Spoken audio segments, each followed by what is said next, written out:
Hey, everybody. Not actually bullpen, but I just wanted to use the graphic. Gonna be doing some drawing. It's freaking about time. Shark Vaders. Art! That is correct. Art! Drawing. Got notified right away. Fantastic. All right, so I'm going to be closing this out. My kids were watching Bear Grylls 8 scorpions and fly across the desert in a makeshift wind like something or other. I don't know. Garbage tier bull crap. That show's so fake. Let's see. Let's close all this stuff out. They admitted to being fake? There were some scenes. Yeah, that was totally fake, man. Give me a break. Eiffel Tower. Give me a break. Tower. Let's see. Where's Bitcoin at? 86.97. All right. Close that out. Close that out. What's up, everybody? Zach Payne. Art versus artists. Nate Payne. Pain. You just remind me of Naruto.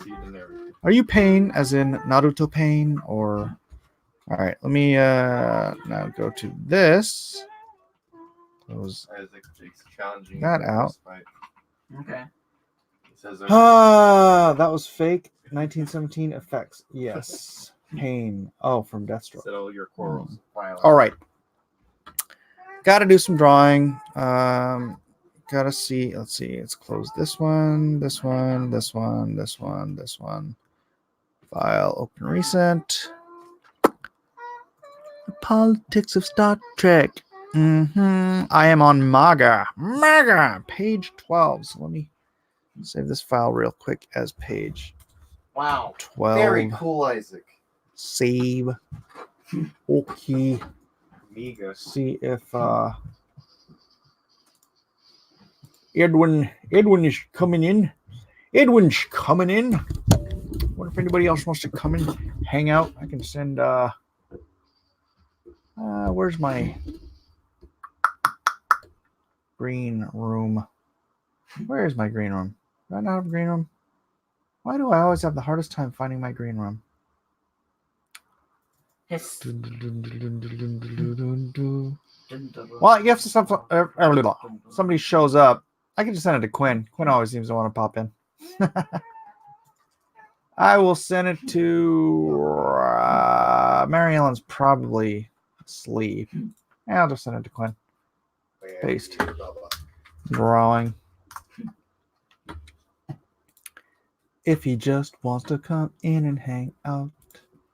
Otherwise, guy from Red Bank says, 12 pages done already. No, 11 pages done already. Page 12 begins shortly. And I'm actually working on the covers after I finish the whole thing. That'll be fun. All this garbage over here. Let me open up. All right, let me reduce this so it's not taking up my whole screen.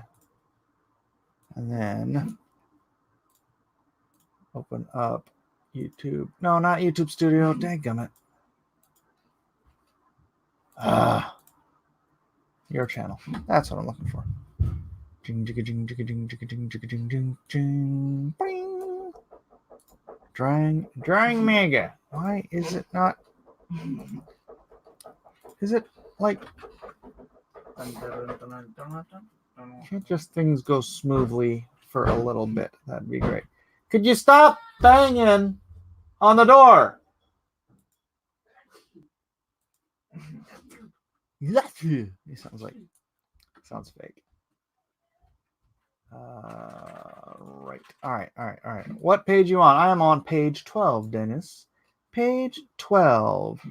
What's up, Eddie? What's going on?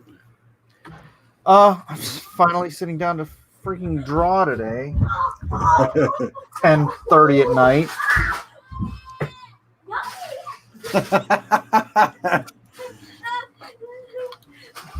Hey, stop! I think somebody's murdering your kids. It might be you. Seriously. You needs to stop screaming. No, you guys need to stop making noise outside of her door when she's trying to sleep. She has to get up early for school. Oh, Marcus slept up there in the morning. I know, right? Freaking annoying children. Anybody want to buy some kids? I don't think that's legal, man. Well, Now, if you were to take your family back to your motherland, Kazakhstan, just give me some chips. You know I have any? No, Give me some You're chips. not allowed to have any. Then you're not allowed to have any. Promise you, you're not allowed to have any. Give me some chips. I tell on you. Oh my gosh, dude. Give me, they're my chips. I bought them. this is why you need shot callers. Ridiculous. They're ready to challenge you for the. I have to obey my parent. Just give me some chips. She said no. Oh my gosh. You can't watch your own house. Frickin' So we have to handful watch Give me your some house for you. chips. It's ridiculous, Edwin. This is ridiculous. Unbelievable. And you have to get on the diet. I don't need. It's not the dieting. It's my blood Did you pressure. say rude or wrong? You're. See, the thing You is, said wrong. you Oh, did your Give wife me cut you off? high blood pressure by not giving me the chips. Did That's your wife cut you off? yeah. Off the snack foods, I mean. No self-control. Salty stuff. It's like it's cheesy. It probably Do you has have- very little salt. No, get out of here, addict. Go Do you away. ha- Stop stealing your children's chips. Gosh, jeez. Just want a little bit. I just want the flavors.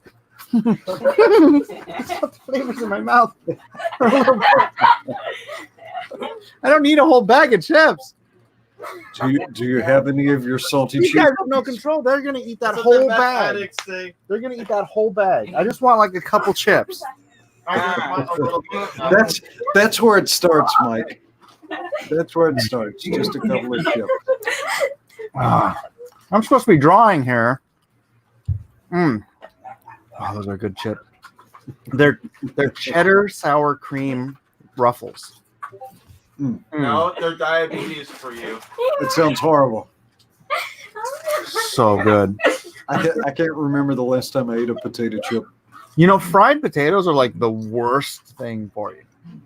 Like something about frying potatoes makes them like poison to your system. But they're so good. If you accidentally burn food, or anytime you cook stuff with people, That gets carcinogenic, but it's so yummy. yeah, it's called AGEs. I think, what is that? An advanced glycation end product or something? And those, yeah. Right. Says in a couple of days we'll see Mike chopping up rails of salt.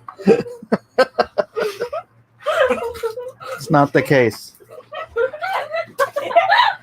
All right, Victor seems to be very concerned for Kyle Ritter. Victor, I know he was in the hospital, but I don't know what's going on with him. Oh, what happened? I do I don't know know. What happened? he checked He got himself diabetes. into. Oh my gosh, this freaking Discord is so annoying. Yeah, I cut mine out because you keep getting the beep beep beep. Mecca McCheese says once for drawn and quartered this week, Mike. Is it New Mutants? Is it New Mutants? Is it New Mutants? I don't know. What are you guys cackling about? Actually, I'd love to do either a punchline or a Titan for Gary and Mr. Weldon. Those are not very well known titles, but it still might be. Yeah. Pay no swearing, please. No swearing. And apparently no potato chips.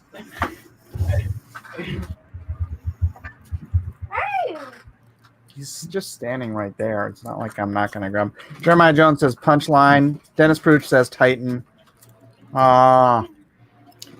Somebody else was begging for Speed Racer at the end of last week's show. No. I'll pass. I loved Speed Racer when I was 5, but But Mike, I how don't can you think it not love Speed Racer? Speed Racer is the best. I don't think it held up. Draw potato chips. I know, right? Mig says 1980s cartoons for drawn and quartered. Ooh. Now we talked about that, but you said we'd need to select one. Yeah, we'd have to be more specific. Like Right. Thundercats is in the news because Oh yeah, Thundercats Roar. Thundercats would be a good one. how horrible that. All right, so 1980s cartoons. Thundercats. We've done Teenage Mutant The Ninja Turtles. Snorks. You remember the Snorks? Yeah, man. The Underwater Snorks. knockoff of the Smurfs. Yeah, the Snorks are kind of lame. Yeah. All right, I've got a list of All right, animated you know what? television series in the 80s. In the 80s, man. I could eat this Kind Bar instead. It's just not salty. Actually, you know what? I bet you this is as salty as that is. Hanna-Barbera's World of Super Adventure. This has 105 milligrams of sodium. How much does that have? Don't need it. Just read it. The Super Friends. Shut up.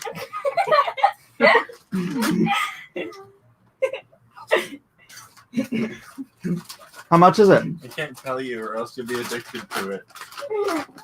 Just let me see the damn bag. -10. What is it? 180. The Oh my Smurfs. gosh, 180. That's barely more salt that's in this. Saturated. She'll fat. feed me these all day long. I can't 1.5 eat potato grams. chips though. 10 grams of fat. You don't need to eat that. Spider-Man and his amazing friends. Could you focus on my plate here, Edwin? Oh, you're looking for I'm having dietary issues. And you're How worried high about is- drawn and quartered. how high is your blood pressure? No, that's fine. It's not bad. I take a pill. So since I don't know if I told you this, and stop me if I'm repeating myself. So I've been very consistent with my running, hiking, and walking for 3 months now. My resting heart rate has decreased by 10 beats per minute. Wow. Sounds like I should do something like that. Well, you know, I keep looking, and God bless Kyle, but I keep seeing with a lot of your peers, and even with a lot of our, a lot of the fans, there are too many people that are living sedentary lifestyles, and carrying too much weight around, and it's just not. I wish there was such a thing as healthy at any size, but there's just not. There's There just is not. Penelope Pit Stop. That doesn't sound. Maybe that's real, but that sounds like it Wow. might. Penelope Pit Stop's one of the racers in the what was that race with the Snurdly Whiplash? Oh yeah. Okay. Mm-hmm. Penelope Pit Stop. The wacky racers. The wacky racers. Mm-hmm. Victor says I'm going to hire Mecca McCheese as a personal trainer. Yeah, he was posting up a video of his bench press, and he was pushing 405. Wow. I never He's a got. good size. He's a good sized boy. He's a Yeah. big boy. I only got ever got up to 250. That was my No, max. I've never pushed 405. I topped out at 3 plates, Wow. and I had to get up to 220 pounds to do it, which is I don't like being that heavy.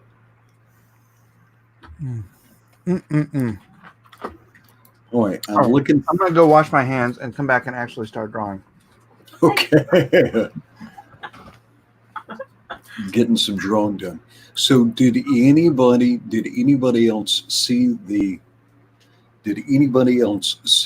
Project Veritas videos from today? That was from James O'Keefe, where he was talking to he he had undercover footage of some of Senator Bernie Sanders' campaign operatives, and they were talking about if they won, part of the reason for establishing the free college and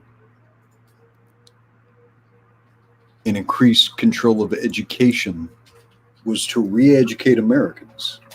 They were essentially talking about re-education camps. They were joking about the Gulag.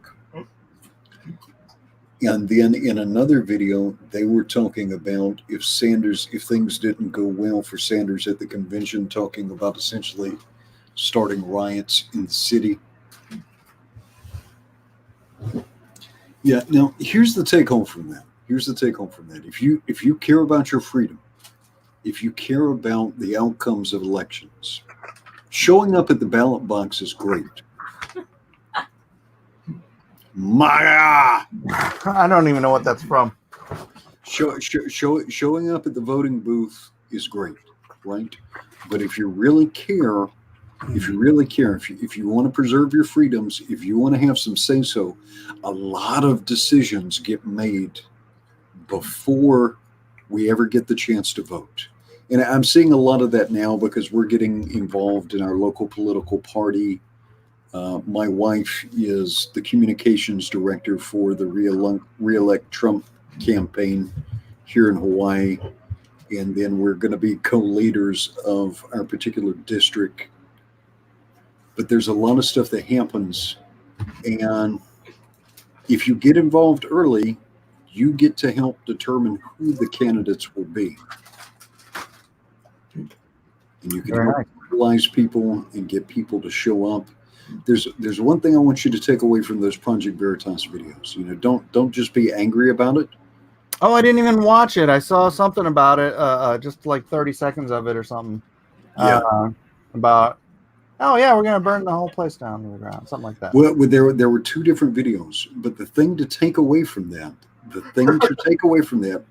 is those guys are active, they're busy, they're mobilizing people, and they're insane. And they are insane. All right, so you saw talking about burning the city. The scary video was where one guy said the point of the free education that Bernie is pushing is to have more control over education, and was talking about re-educating Americans, like education camps, talking about gulags, saying that gulags weren't all that bad and they served a very useful purpose. These people. So I ruined 2 cards today. 2 sketch cards? Yeah. How'd you do that? Because someone ordered. All right, somebody ordered a book, cover A, signed, and it got returned to me. It was from overseas, and it got returned to me, and it was jacked up. And I told the guy I was going to send it back, but I never sent it back. So he's been waiting this whole time for a cover A signed book. So I just saw the email. I'm like,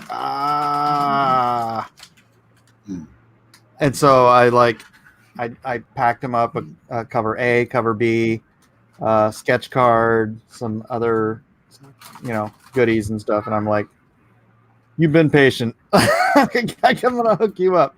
So I was just trying to draw without a pencil. I was just trying to draw with ink, and I hated both of these drawings. So I just kind of into the trash with you.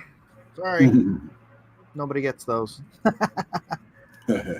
Give them away as a bonus. No, they're horrible, Dennis. Sorry.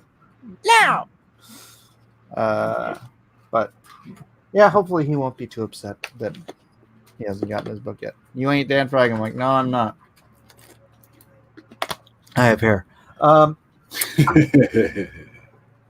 Let's move on here. All right, so what are we drawing here? Page 12. This is all of them sort of teleporting in together as a team. Brush. So it's just kind of a big splash page of all of them. From their secret headquarters in Thomas Jefferson's library. Who should I put in front? Who would you put in front?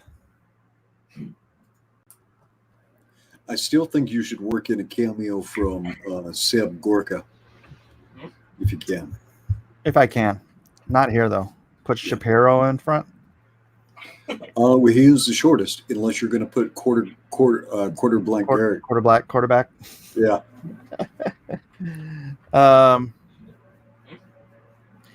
Yeah. Dennis Fruch says, Mike Miller, will Vince Vaughn make your MAGA project for shaking Trump's hand? Sure, I'll throw him in the back. Like I people- said, the back. I could do a double page spread for like the big crowd scene and just throw in a whole bunch of people in there. A Fuzzy Creature says, I just assumed Dean Cain was the captain. Well, you're going to link the story then. Yeah. We'll get to that. We'll get to Dean. Opie Dog says, Trump in front. Trump in front. No, this is the team appearing. So Yeah. This is the everybody kind of flexing and staring off into space. Charlie's Angel shot. It's hard to do with 6 characters. You know what? I will draw the characters. Each on their own layer, and then I'll be able to move them where I need them. There are some advantage working digitally, yeah? Yep. Your workflow is just so fast.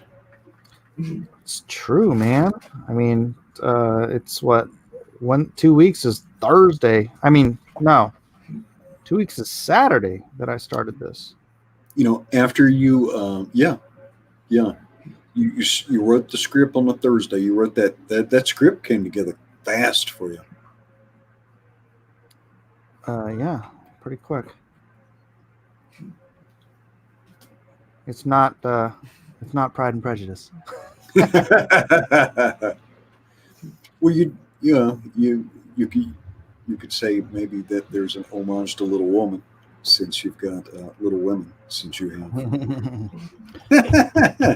both Quarter Black Garrett and Ben Shapiro. That's cool. I could do these fast forward lines for his flash lines. Oh yeah. Oh man, the Tucker Carlson character is so great. That was inspired. Yeah, that did come out good. Oh, that means I have to change. Josh, do I still have your metal cards? Ooh, did you get the big pack of them? Like the whole mess of them? Or was it the smaller mess of them? I have a pack of them here.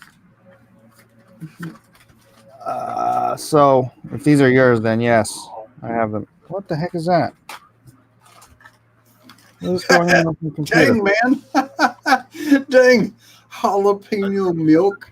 Jalapeno is bringing the fire, Mike. What did you say? It's brutal. You were wanting some salt. I got the salt for you. You ready? Yeah, go ahead. Read that. I already have his phone there. Just making It says, Mike. By the way, they ate the whole bag of chips. He said, Very Mike, fun you problem. somehow made a more boring hour and a half talking about Bitcoin when the dim debates are on site. Hey, if you're not into it, then you're not into it. I don't know what to tell you. I don't know what to tell you. But some people are into it. Some people are not. What were you expecting? Some big old argument about comic books? I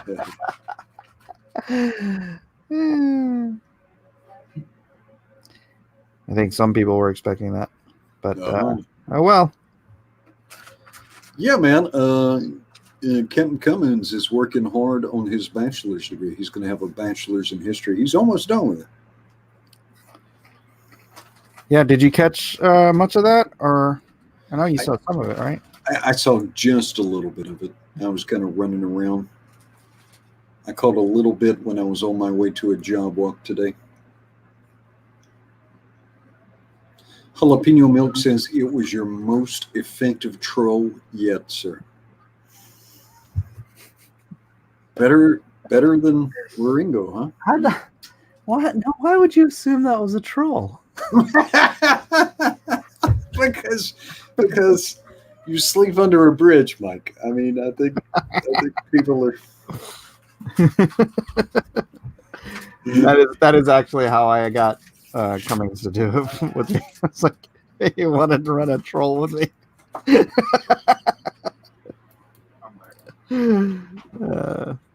Hey, Gary broke the $6,000 mark. All right. That is fantastic. Hey, after you left my showcase when you had to take Eden to school, someone was praising the looser style that you're using on the Project MAGA. That drives me nuts. Well, it does have a lot of energy, and it's got nice, you know what I mean, nice splashes. We already have a battle Yeah. account. And I could squirt out 10 issues a year, 12 issues a year doing it. At least.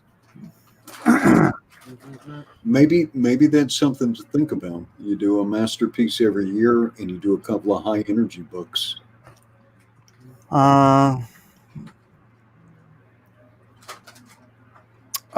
Victor, how dare you? Zuka says squirt out. That wasn't a troll. The circle jerk is lame and disingenuous, and Cummings doesn't want negativity. What circle jerk are you referring to? And it was a troll because I knew. I mean, the show itself, the content wasn't a troll. Like what we were talking about wasn't a troll, but we knew why people would come here. We knew why certain people would show up. Yeah. Expecting. Well, and I think he told you he just walked away from a channel. He just essentially deleted a 20,000 person channel. I know. But I think he sensed at some point some of it wasn't necessarily healthy for him. Yeah. What are my characters here? There's a time and a season for everything, but everything cannot be a season of rage. It's just not. It's too late. Rage. Are you playing StarCraft 2?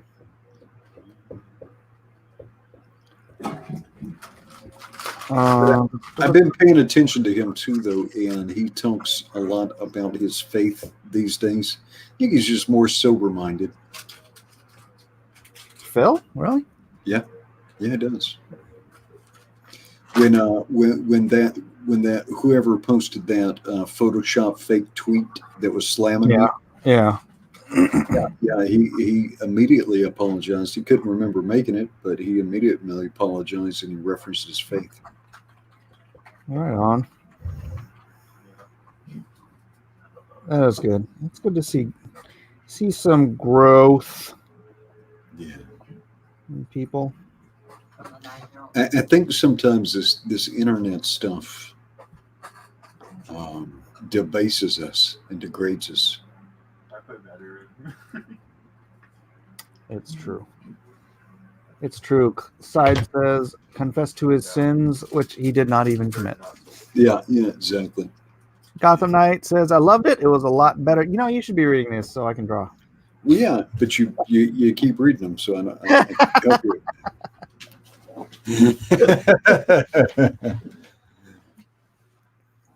How do I join you? There's a. Are you friends with us? How do I add? There's quarterback. Add friend? Jay Hamilton says sometimes. Captain Hilt says, I'm also happy Miller is holding true to staying out of the weeds. Well, one thing I tell to myself over and over again, a lot of people are not bad. It's just they're passionate about stuff, and that enthusiasm and that passion gets misdirected.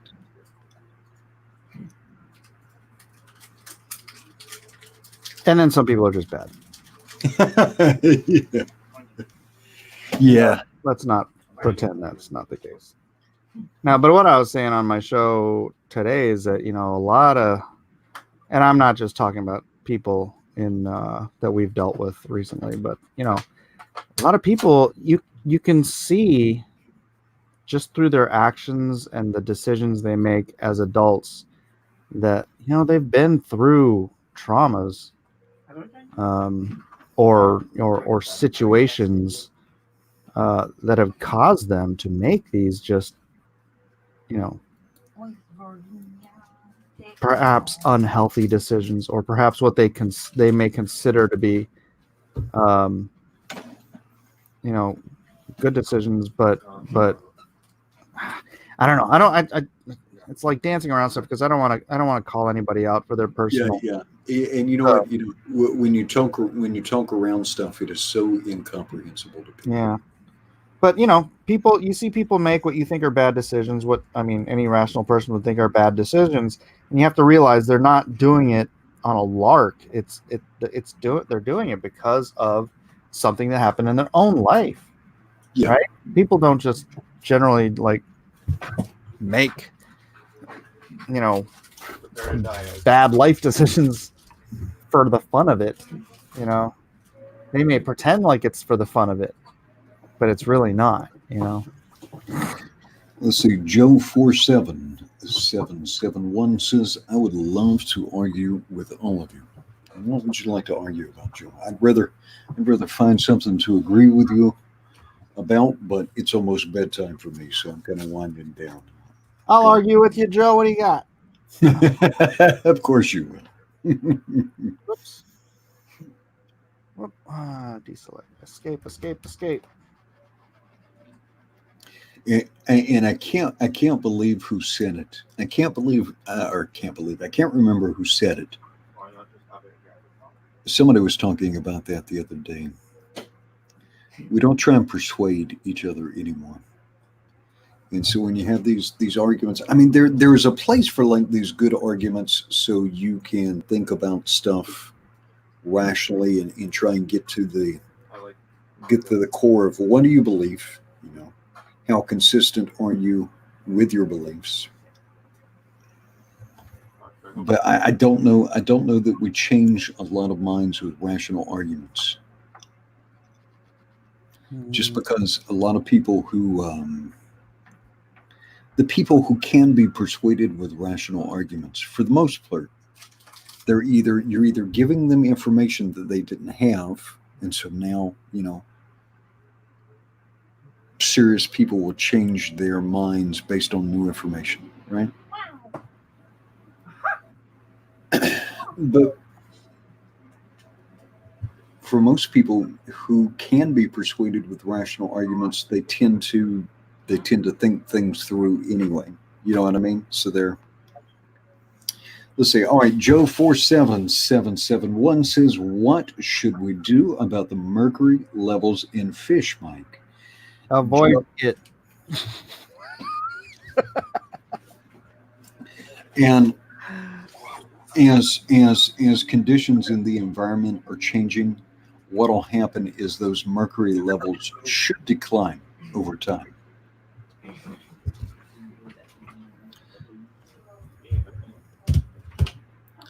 Yeah, where does the mercury come from? Bioconcentration. I mean, there is some mild quantity, some very minuscule quantity of mercury in the seawater anyway, but environmental sources of mercury are probably from manufacturing runoff, and maybe from the burning of anthracite coal, I think. Environmental sources of mercury. But so you get stuff called bioconcentration. You know, some stuff eats the little bacteria. The little bacteria absorb some of the stuff, and some of the plants absorb stuff, and then the little fish eat that, and then the bigger fish eat the little fish, and so that's called bioconcentration, right?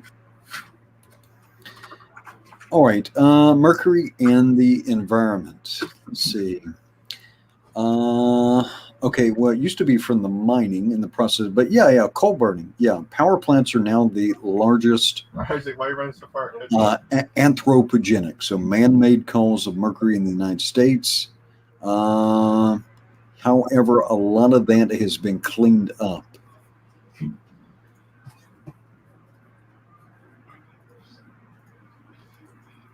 Who cares? And then there's other sources like volcanic eruptions and stuff. Let's see. But Mercury should be as some of these sources get cleaner, it should diminish. The ocean tends to stabilize itself. So let's see. Mercury in fish declining. Let's see. Where are you going, Isaac? No! Yeah, here we go. This comes from Scientific America from 4 years ago. Tuna's declining mercury contamination linked to U.S. shift away from coal. So what happens is when you dissolve something into the ocean. I mean, the ocean is a vast body of water, but there's all these processes that remove dissolved minerals and dissolved surfaces, or you have. Where are you going? For some compounds, they break down into simpler compounds. Now, mercury is an element, so it's not going to break down anymore, but it will get bound up to other things. It'll get absorbed into the coral, other organic matter.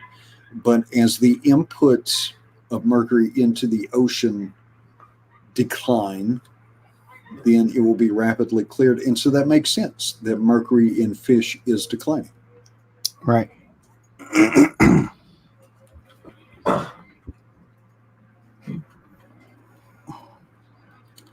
Yeah, according to what I'm reading, mercury even in the Atlantic coast bluefish has declined.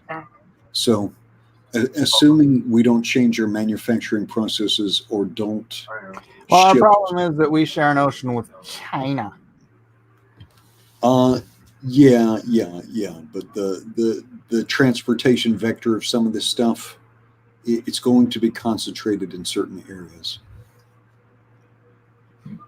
Well, some of those fish travel all the way across the ocean. I think he died. Nighthawk Warrior says, Edwin, what are you talking about? Well, someone asked what Mercury. we should do about mercury in fish. Somebody wanted to pick a fight. Yeah. So I said, let's do it. Let's do it. Let's fight. Let's talk about mercury in the fish. All right. We will do Benny Shap Hero, the Shap Hero. The Shap Hero. Running like some other speedy character from Keep running. somewhere. Running on empty. No, that's not the right song. Why am I guys running in? Running down a dream. Running down a dream. Bow, bow, bow, bow.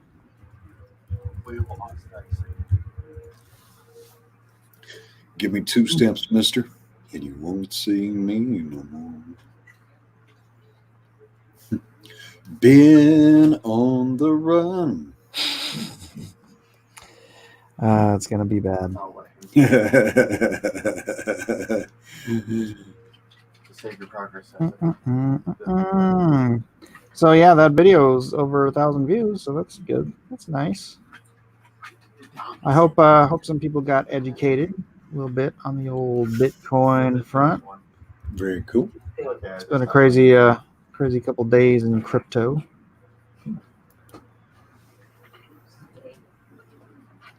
Couple crazy days.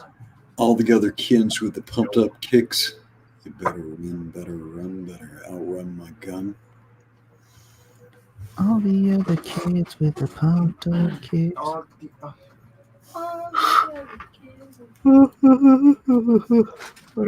I hate that I just am sitting down to draw now. Freaking one of these days, man. Ooh, this might be better. Let's see. Oh, hey there, Mr. Quinn. Hey, how's How it you going? doing?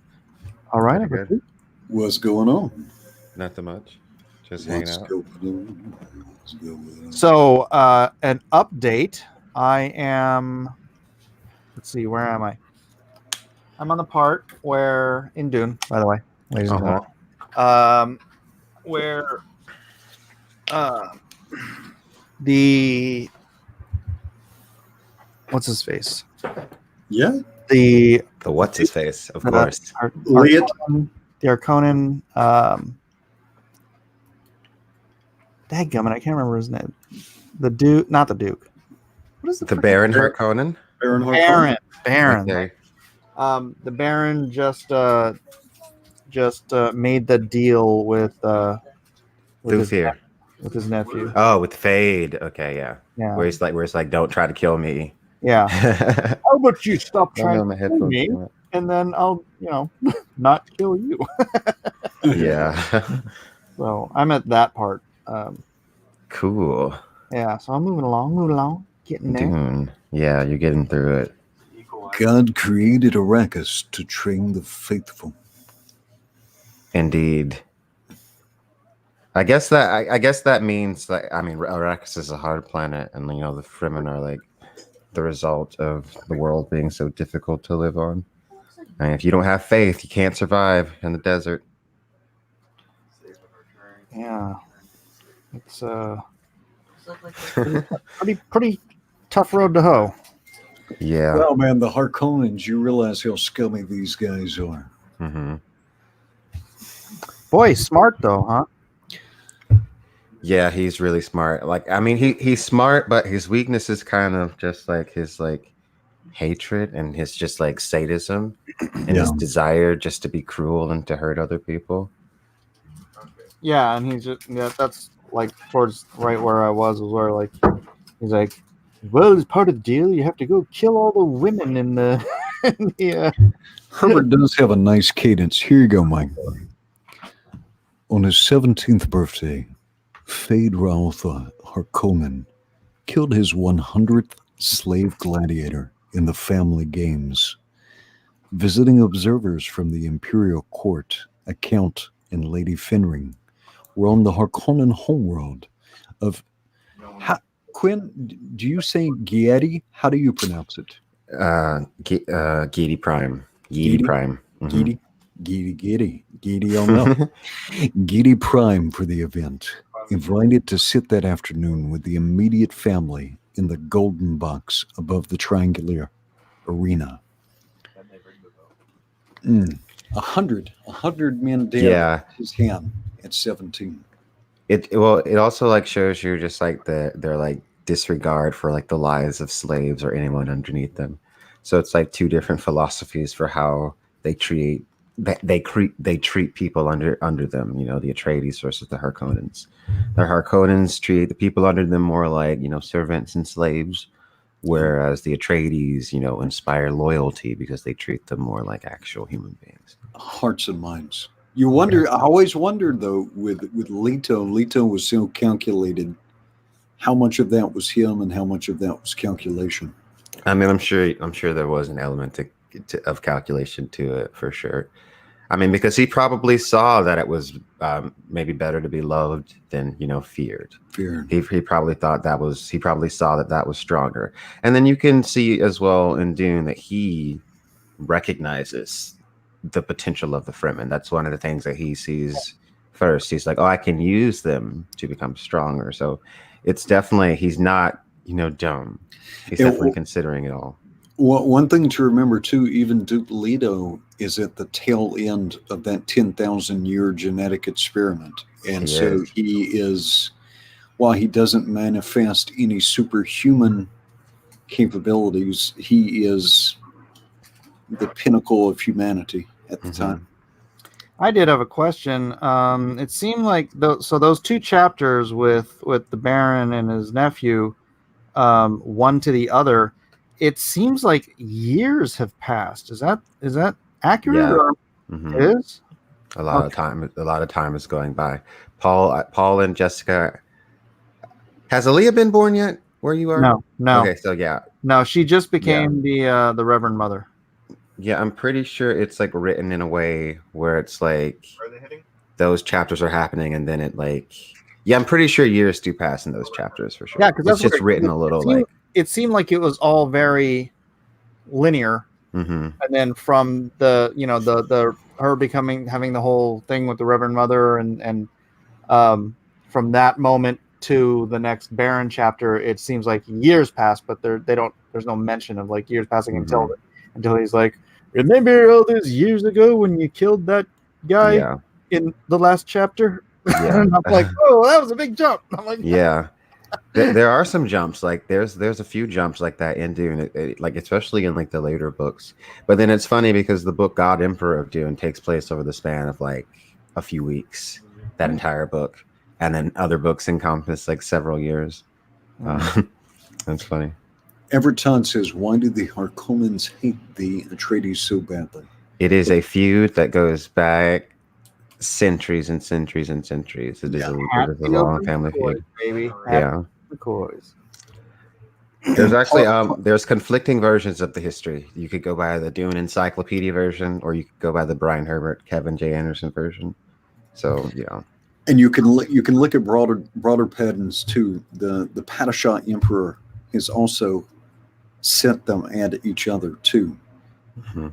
He doesn't necessarily want any particular house to be too strong. Yeah. So that's part of the plot of the book Dune, is that the Emperor is using the feud that already exists between these two houses, and kind of utilizing that to his advantage. And he's using the Baron as well, because in the book Dune you see the Baron has funded this entire coup against House Atreides, and he's spent a lot of money, and like the Emperor is not necessarily reimbursing him all this money that he has spent on like taking down House Atreides. So yeah, the House Harkonnen is being used as well. But it seems like the Emperor wants the House Atreides gone. He does. He's trying to destroy House Atreides, but he's just utilizing House Harkonnen to do so. But he doesn't really care about like whether or not. When he looks at Leto, though, when he looks at Leto, he sees a son or a peer. The Emperor like has a profound respect for Leto. Yeah, and it's like he fears Leto for a lot of reasons. He fears Leto's influence in the Lanzarat, right? So you have the Lanzarat, which are like the great houses. You think Game of Thrones, like the Lanzarat would be like the people, like the wardens, and you got like the wardens of the east, the wardens of the south, and all those people. So they would be like the most powerful people, economically speaking, I guess, in the Dune universe, would be members of the Lanzarat. Quinn's little head is on the screen. He's like, Oh, there's a little Quinn. There's that little guy.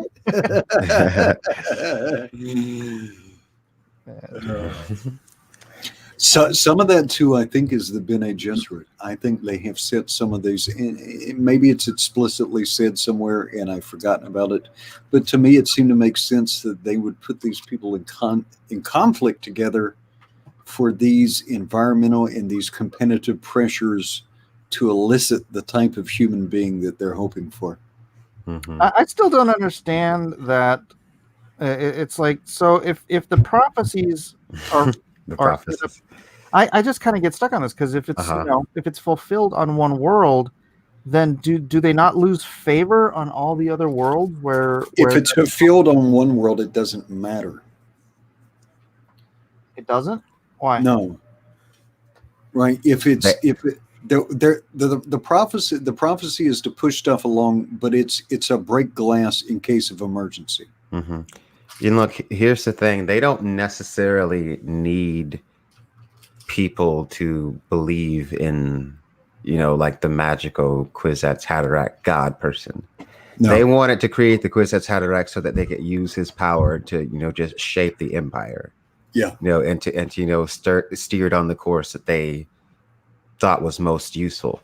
And they could, and I'm sure the Bene Gesserit Sisterhood also had ways to, kind of manipulate and utilize the legends that they had already set in place if they needed to, because there is also mention of them like using those legends to kind of like prepare the empire for the arrival of someone like the Kwisatz Haderach if they needed to, because keep in mind they operate in the guise of like a religious organization. Like there's Reverend Mothers on like that are in the employ of all different people, like for like religious ceremonies and stuff like that. So they're operating in the guise of a religious organization.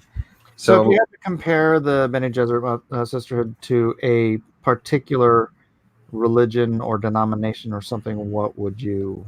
Jesuits. Jesuits. Explain. I don't know enough about Jesuits to. Because they're educators, but they control stuff and guide stuff and affect rulers. I mean, they act as counselors and they have their own cloistered orders. I mean, Jesuits were males, but they're almost kind of like Jesuits. Well, it kind of sounds like it too. Mm-hmm. I think that is a direct reference. I think I might have heard Frank Herbert mentioning something about that at some point, but I can't think of exactly what he said. All right. So the whole thing with once you get the Kwisatz Haderach, Mike, this is an apex human being who's prescient. And the Kwisatz Haderach, imagine if you know what the butterfly theory is, right? Butterfly effect, yeah. Yeah. The Kwisatz Haderach can essentially use, it's not stated exactly explicitly, but the Kwisatz Haderach can use the butterfly effect because he can see how things will stem the futures, the possibilities. So, all right. You know, like let's say the sisterhood got what they wanted, and you know, Paul had been born a girl, and then you had Paul wed to Feyd-Rautha, and then given birth to, you know, the real Kwisatz Haderach. Right. The Bene Gesserit would have had their claws in on that child, and they would have conditioned him in a way so that when he came of age, they would have been able to control him. So if you read the book like Heretics of Dune, this kind of gets out of control too because of various things, because of honored Matre tampering and whatnot. So they have a Duncan Idaho Gola, and they're raising him for a specific goal, and they're conditioning him so that they can control him. And the final part of the conditioning in that book is sexual imprintation, or so it's called. Yeah. And so you have the Reverend Mother Lucilla, whose job is teaching Duncan Idaho love in all forms, basically. But yeah, so the idea is that she will sexually imprint him, and he will be unable to resist her, and that would be a way that she would assert control over him. So that's just one of the manipulation tactics of like the Bene Gesserit sisterhood. There's a really another question then, because it seems like it is requisite for the Kwisatz Haderach to be essentially on Arrakis. Not necessarily, no. I mean, or at least I guess they could have exported the spice, but they would have had the spice regardless. Yeah, you would have to have the spice and the water of life. You know, the Bene Gesserit didn't want this whole Arrakis thing. Never did they ever intend this. They were like, "Oh my God, this Arrakis thing is happening. Okay, we got to deal with this." But then it was worse because of Jessica's choice to have a son. Because it's like, oh my God, now you really effed up because you had a son, and that really messes things up. Yeah. To a 10,000 year breeding experiment, and she's like, "Nah, I'm gonna take a right hand turn." Yeah. Gigantic Android says, "I'm kind of interested in Dune, but it sounds nuts." Dune is complex, but there's also a simpler version of it. I wanted to wait. No, sorry, I interrupted.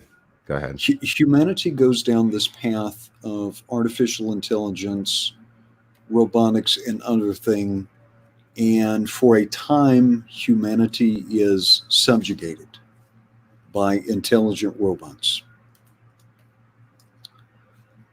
There is a rebellion against that, and they're able to circumvent these intelligent machines. And society, the Butlerian jihad. Yeah, society changes drastically, and they pass laws and almost embed it in the religions that man will not create machines in the likeness of a man or a man's mind. Quinn can probably give us the exact verbiage. Well, yeah, thou shalt not make a machine in the likeness of a human mind. All right. Now, to deal with the repercussions of that, you have specializations. And so there are humans that train in mental disciplines. They're humans that train in mental disciplines, and these are called mentats. And these are like human computers, kind of like the Rain Man, but so much more. Mhm. There are the guild navigators who make interstellar flight possible, right? By being able to they don't To actually, the navigators don't fold the space, but they don't. essentially, yeah. See, before they used like complex computers to do that, but like we can't use computers anymore, so we have to have people that have the ability to, navigate. And once they figured out how to do that, it's kind of like an extreme process to get to the point where you can navigate. It's kind of like not worth it, in my opinion. I wouldn't do it, but So is it like it is in the movie with that big weird space worm thing? slightly different. And then in the Brian Herbert books, he goes into more detail, but a lot of people don't like those books. But it's like they're more like fish creatures, kind of like fish, like human beings. They got webbed feet and hands and stuff floating in the spice liquid. I think it is kind of. I don't know if it's like liquid. I don't remember if it's like spice liquid or if it's like. I think it's like liquid, a liquid substance. I think so. Like orange. Yeah, it's not a gas. I think it is a liquid. So in the book, this substance called spice is called the geriatric spice. So it extends life, right? It makes people live much longer. But have you ever heard the term nootropic? No, what does that mean? I might have heard it, but there's a movie called Limitless where Bradley Cooper takes a smart pill. In one aspect, spice is kind of like that also. Makes you like the best version of yourself. It heightens your awareness. And that adds, that's part of the reason why the Fremen, the people that live in the desert, are so like awesome and crazy, is because they've been ingesting spice for like a few decades, like consistently. Yeah, they're saturated in it. Yeah. So it's like, they're like, their bodies are like, they're ready. All that spice. Yeah, my body is ready. Pepper your Angus. They are spicy. Yeah, indeed. So you've got humanity has changed in 10,000 years. And, so much. But people pursue these kind of specializations. Now, there's also been this aristocracy that's been formed. So it is Game of Thrones with the different kingdoms that have now been in existence for 10,000 years. And they have planets instead of kingdoms. Like they've got their own planets and stuff. And there is a feudal system, the Farfaluks, right? Farfalucius. Yeah, that's how I pronounce it. So I don't know. But it's essentially this class system, almost like a feudal system, and everybody's got a role. There's actually very little social mobility in Dune. Some of the warriors have social mobility, and then extreme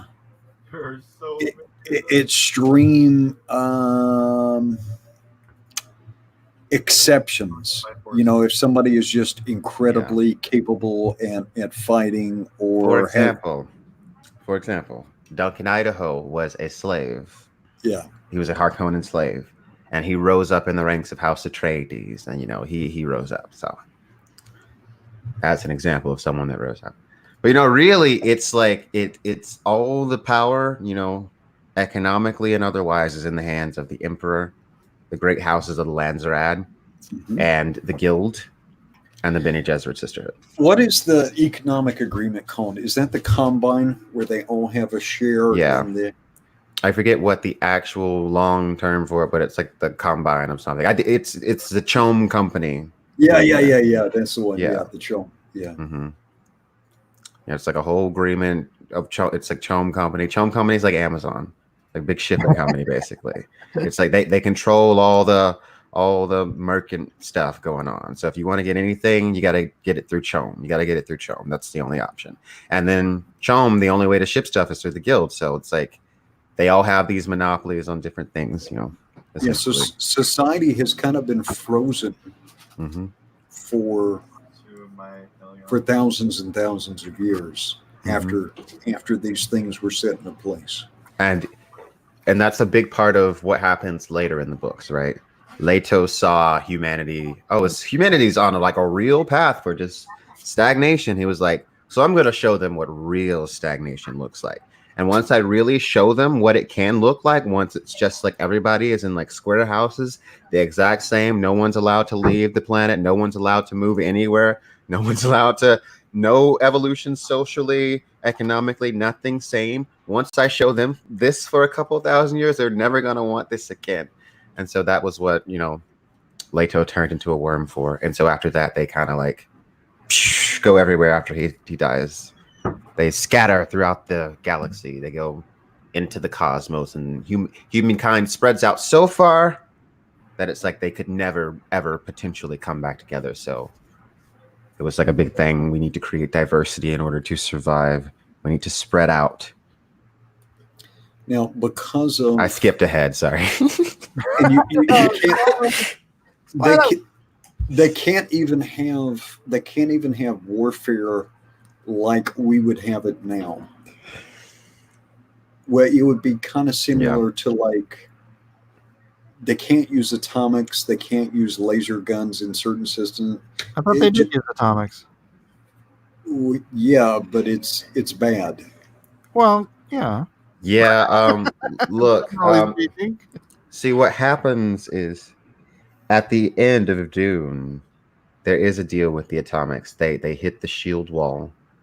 But it's like a strategic thing that Paul does to take down the Emperor. So that happens. But yeah, atomics, they have this agreement where they came together and they were like, we're going to reserve atomics unless a non-human threat ever shows up. So that was the agreement that everybody said, essentially. Interesting. Well, thanks for spoiling that. Well, it's all good. Dune. It has really taken a departure from that movie, though. Yeah, there's a lot that the movie just couldn't do or just wasn't willing to do. I actually just reviewed Jodorowsky's Dune, which is like, if you think David Lynch's Dune would have been a departure, Jodorowsky's Dune, at the end of it, the planet becomes conscious and floats throughout space and transforms all the other planets, and oh, good. It's really bizarre. And Paul like dies, and then but everybody's Paul, and they're all like, "I am Paul." Spartacus. Super freaking weird. Gigantic Android, if you want to participate in Gary Shipman's art contest and you don't have a Twitter, you can email me your art here, and I will make sure Mr. Shipman gets it, and it is credited to you. Where were we? We were talking about like, okay, I guess like Chom Company. So basically the Spacing Guild, like the way they're connected to the spice is like, you have those navigators. So you have these people called the navigators. And what they do is they mutate themselves in order to be able to, they ingest a bunch of spice, and then they can see where obstacles are in space. And so you have the Holtzman engine, which folds space. And once you are inside of fold space, you can't just like go, because you won't be able, you might just like run into a planet or something. So you need to be able to see where you're going. They legit stole this for Battlestar Galactica, the new Battlestar Galactica. Of course they did. Everybody steals from Dune. Yeah. Everybody steals from Dune. Like Frank Herbert never gets credit for his ideas. It's like super sad, but whatever. You just got to deal with it, and hopefully he gets some recognition.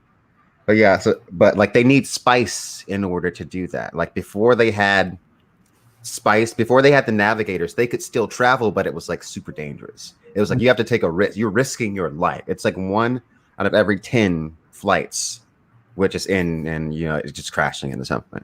So like you're really risking your life, and it was very expensive back then. If you were to take Paul Atreides, Gurney Helen, Duncan, Idaho, maybe a dozen trained Atreides soldiers with slow knives and shields, and then maybe 6 Bene Gesserit for good measure, they would run through about 10 times the number of Jedi. I mean, 6 run through them. 6 Bene Gesserit alone, I feel like. It can't even be like understated like how crazy and subtle and powerful these ladies are, because their whole thing is, I'm gonna appear way less formidable than I actually am, right? Yeah. So it's like do you remember you've read this scene at this point, Mike? The scene in Dune where Thufir is accusing Jessica of all this stuff, right? And then he's all like, "You're a witch, yada yada yada," and she's like, "You poor fool, Thufir. The rumors that you've heard about our school, the truth is far greater." She's like, if I wanted to destroy you, the Duke, or any other man within my reach, you could not stop me. No man here could stop me.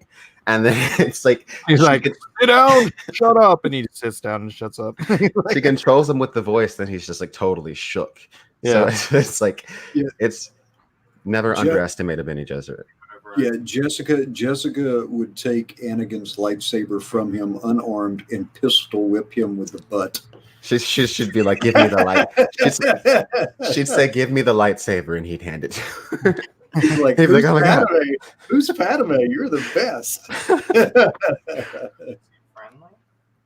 Dude, I remember. Well, there's a little line in God Emperor that I love. It's like homage to Jessica. The God Emperor is just thinking about all the people that are in his memory, and he just thinks to himself, Jessica was one of the best, because she really was. Jessica is such an awesome Bene Gesserit, especially in Children of Dune. Like, I really dig her in Children of Dune because it's really like it becomes Jessica versus Aaliyah, her own daughter, which it gets really interesting.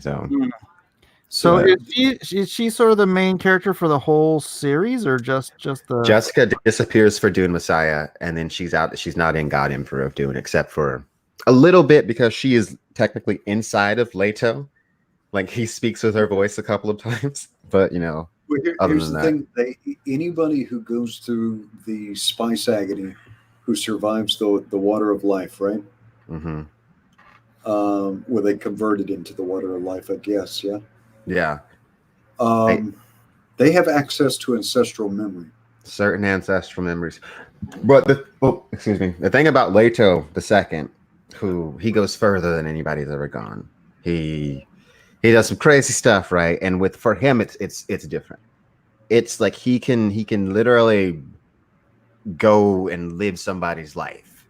Like, he can retreat into his inner life and experience somebody's life.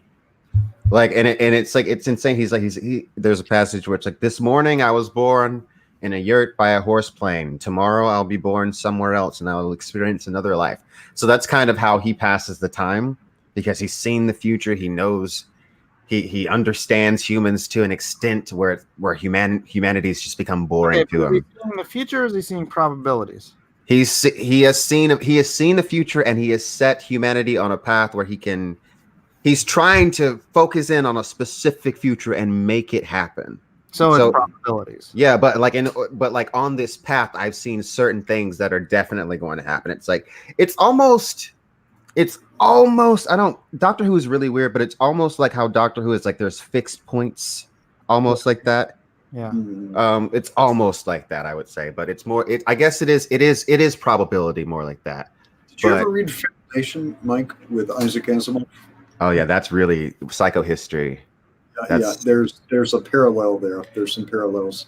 Or Quinn, when you have time, you should read Gordon Dixon's Child Cycle, the Dorsai books. Mm-hmm. There's stuff in there you'll like. There's stuff in there that you might be like, but there's an element of that in there. There's some strong, and I'm sure in the later ones, when he gets into some of these paths of humanity, there is heavy borrowing from Dune. Some of it almost feels like a homage to Dune. Wow, that's freaking cool. Mike, Joe 47771 says you should draw him with a smile, Mike. With the what? A smile. A smile. Nixie said, did HBO ever come out with Dune the Sisterhood? That show's still in the works. It's still in pre-production. They just announced it a few months ago. Yeah, Dune the Sisterhood is about the starting days of the Bene Gesserit. It's the Dune show. I think it is HBO that's making it, I think, isn't it? I think so. Yeah. Now that'll be interesting because of the way it's done.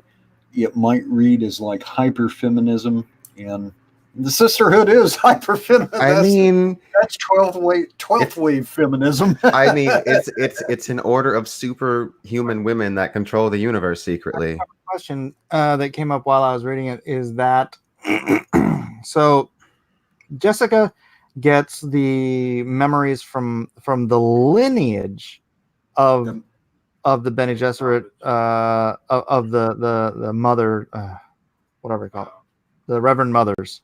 Yeah, Right. but there's also transferred memory.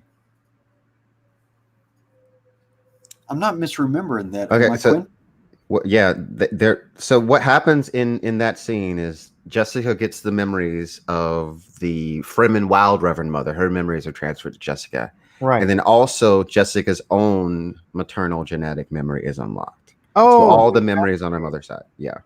Oh, all right. But is that a genetic thing? I mean, if you're born into the sisterhood, are you? That only happens if you can survive the spice agony.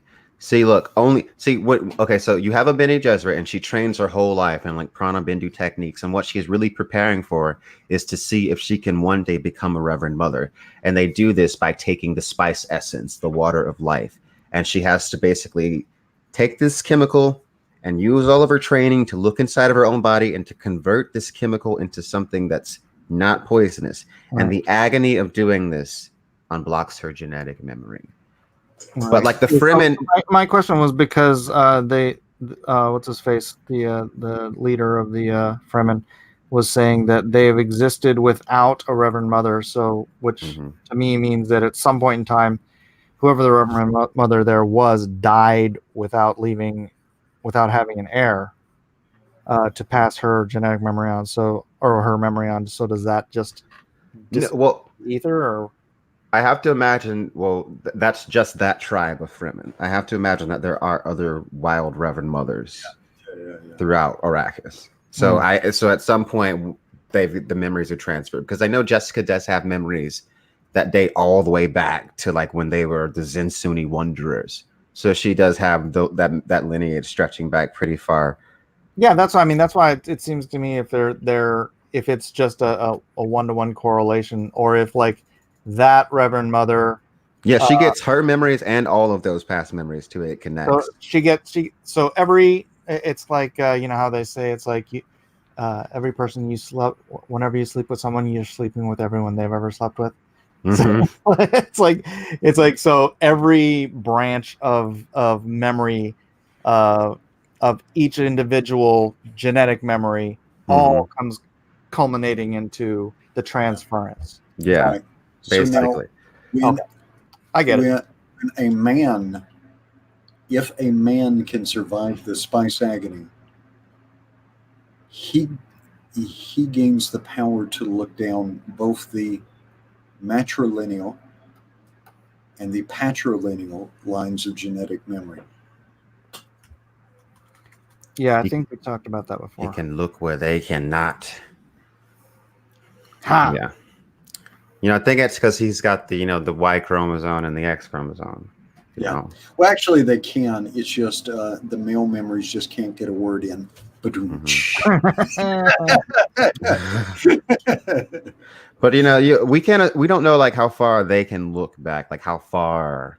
But we assume there's some like kind of creepy stuff in God Emperor of Dune about like how far he can look back. It's almost he says something. I forget exactly what the line is. But he's like, I remember that primordial state before consciousness, or when consciousness was budding. And I was like, wait, what? How far in those memories can you look back? Like, were you like a creature in like sludge? Like, are you talking about like I don't know, like evolution, like consciousness? I don't know. It's a mystery as to how far he can look back, but I'm curious.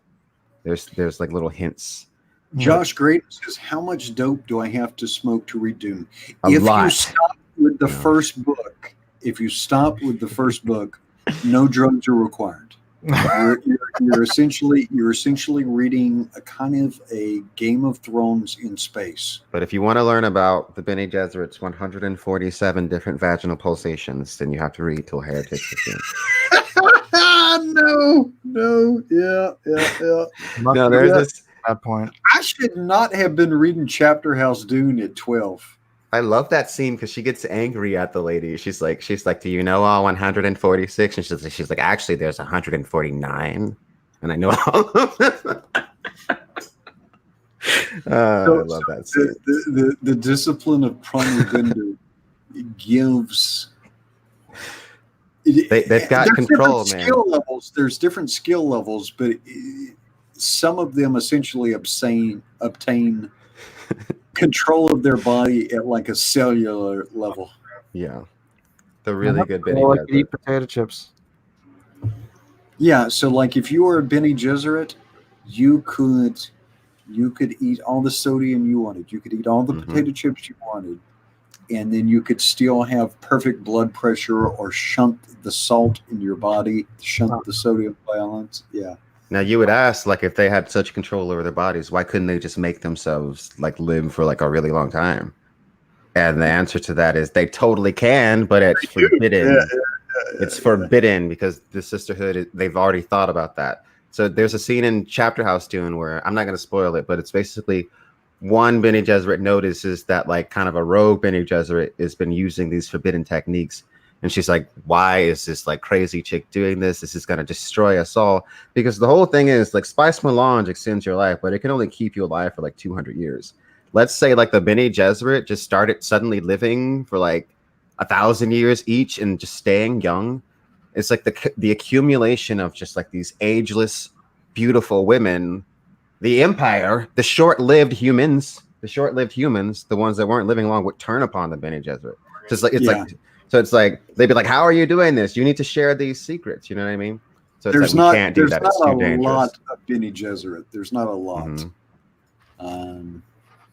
What are there? It's a delicate balance. The sisterhood is maybe like 1 in 100,000, 1 in a million. I mean, yeah.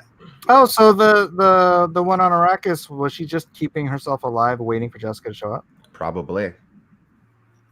Because she did say, she'd been waiting for her. She's been waiting. And then Jessica made that huge mistake. And, see, here's the thing. Jessica should have known, too. That's why, I kind of have problems with Jessica. And, there's a lot of conflict between Jessica and Aaliyah, her daughter, because of Jessica allowing Aaliyah to be born in this way. And I think she did know this would happen because, when, Jessica was pregnant and then she undergoes a spice agony, it awakens Aaliyah. Oh, yeah. And then she says she can sense like the terror. That's an abomination. Yeah, she becomes, and the reason that it's called abomination, and the reason in the book Dune, when the Reverend Mother sees Aaliyah, she's all like, kill her now, that is an abomination. Is because what happens is when you're a baby, you don't have an actual personality. You're just kind of like a shell. So it's like when you're awakened in the womb, all of these different consciousnesses come into your being, and they're all conflicting. They're all different. And that's before the child has time to form a solid personality. So this can become very like tormenting as the child is growing and trying to form who they are. One of the ancestral memories, particularly if it had the right kind of personality, could essentially take possession. Yeah, dominate that psyche. They call it possession. And that is what the Reverend Mother means by abomination. She's like, the preborn are doomed to possession, or so the Bene Gesserit thing, because this has happened before. It's not like the first time. Yeah. Yeah, so it's but the first book is on most levels is pretty straightforward. You can just read it as an adventure story if you want. You can. Dune. So much more. Not 146, but 149. How's the audience taking this? Any Dune questions for Quinn? Or Edwin. Edwin knows these books inside and out too. So I'm guessing Quinn is talking about Dune, not actual babies with multiple consciousnesses. No, I'm actually talking about real life babies with multiple consciousnesses. Kung fu babies with mind control. Basically.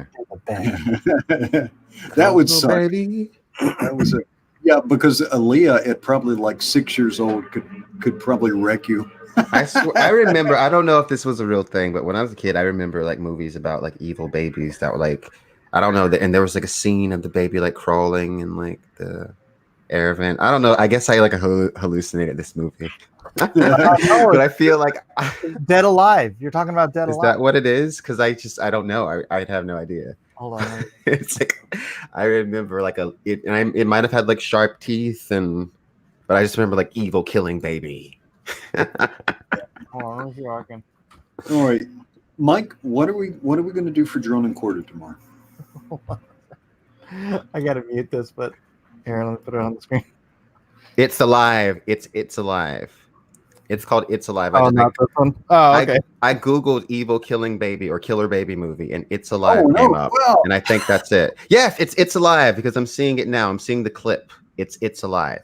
I think you might have thought it was Dead Alive. What is this? This is horrible. This is one of Peter Jackson. I think Peter Jackson's first movie. Peter Jackson? Yeah, from That is a ferocious fetus. I might have seen this one too. This is a great movie. I can't play too much of it because YouTube. Yeah, YouTube blocks my copyright. They tried to steal all my money from my Jodorowsky video for like 10 seconds. I was like, Jodorowsky, you are not getting this money. I deleted it and re-edited it. You are not getting my money, Jodorowsky. Yeah, that was like 4 times, wasn't it? Yeah, no, it was like because at first YouTube wouldn't process the video, and so it forced me to switch to their stupid new uploader, and I was like, why? Your new uploader sucks. Yeah. Or whatever. Yeah, It's Alive, and it was like a sharp toothed baby, and it was all like, I'm killing everybody. You want to do He-Man, Mike? He-Man? You should draw She-Ra. I don't want to do Masters of the Universe. Don't want to do Masters of the Universe. All right. Oh, I kind of don't want to share this, but I kind of do. No, I can't. Edwin, I'll send it to you. Okay. Let's see. All right, hang on. I got my list here. You ready? Oh, shoot. All right, so we've already done G.I. Joe. Go check your Twitter. Johnny Quest. That might be cool. Johnny Quest. We could do Black Star. Let's see.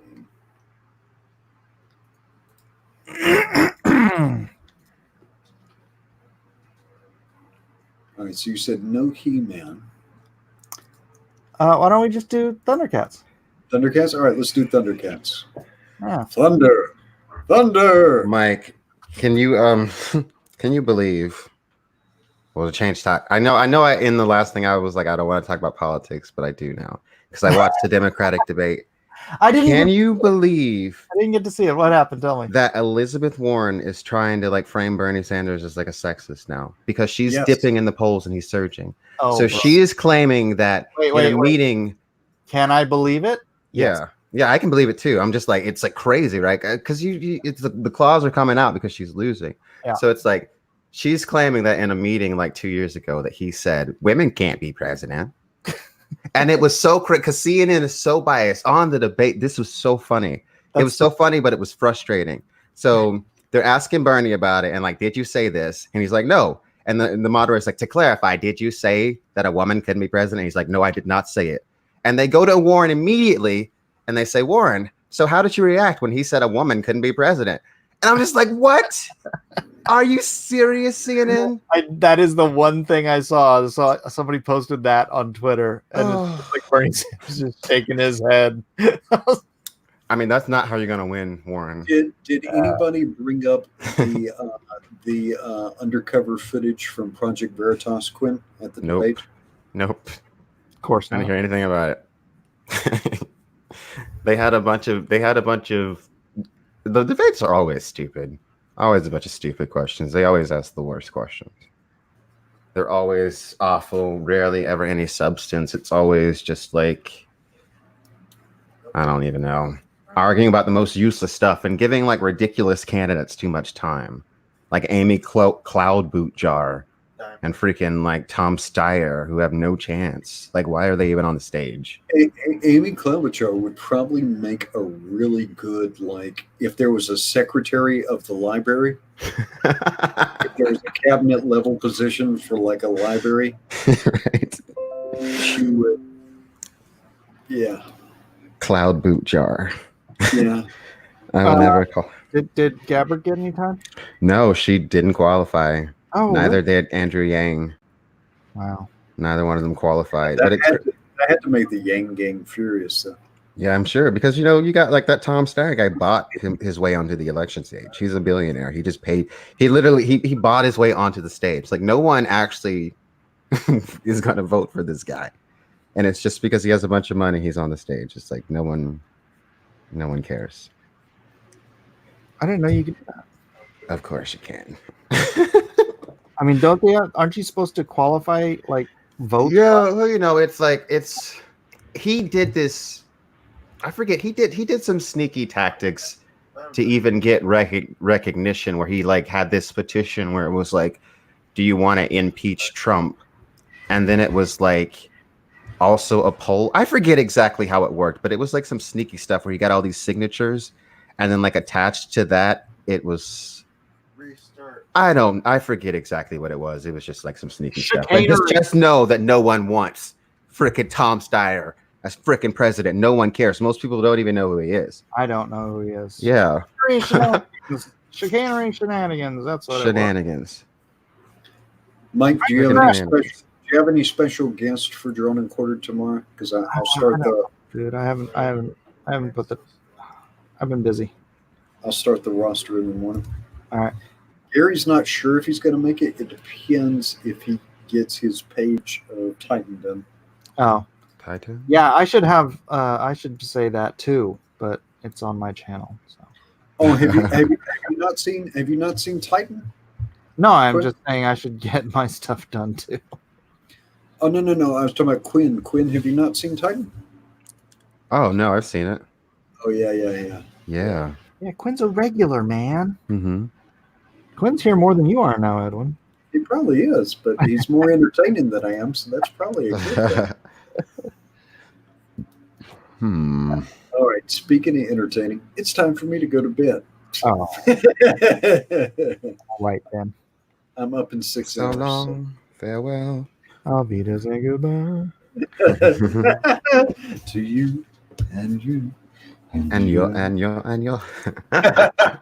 All right. Night, everyone. Good night. Aloha. Does aloha mean goodbye? It means hello, goodbye, and I love you. I didn't know that. I thought aloha just meant hello. Shows how much I know. Well, I'm a Hawaiian native, so Yeah. probably not why I know, but I do know. Yeah. So you watched the whole debate?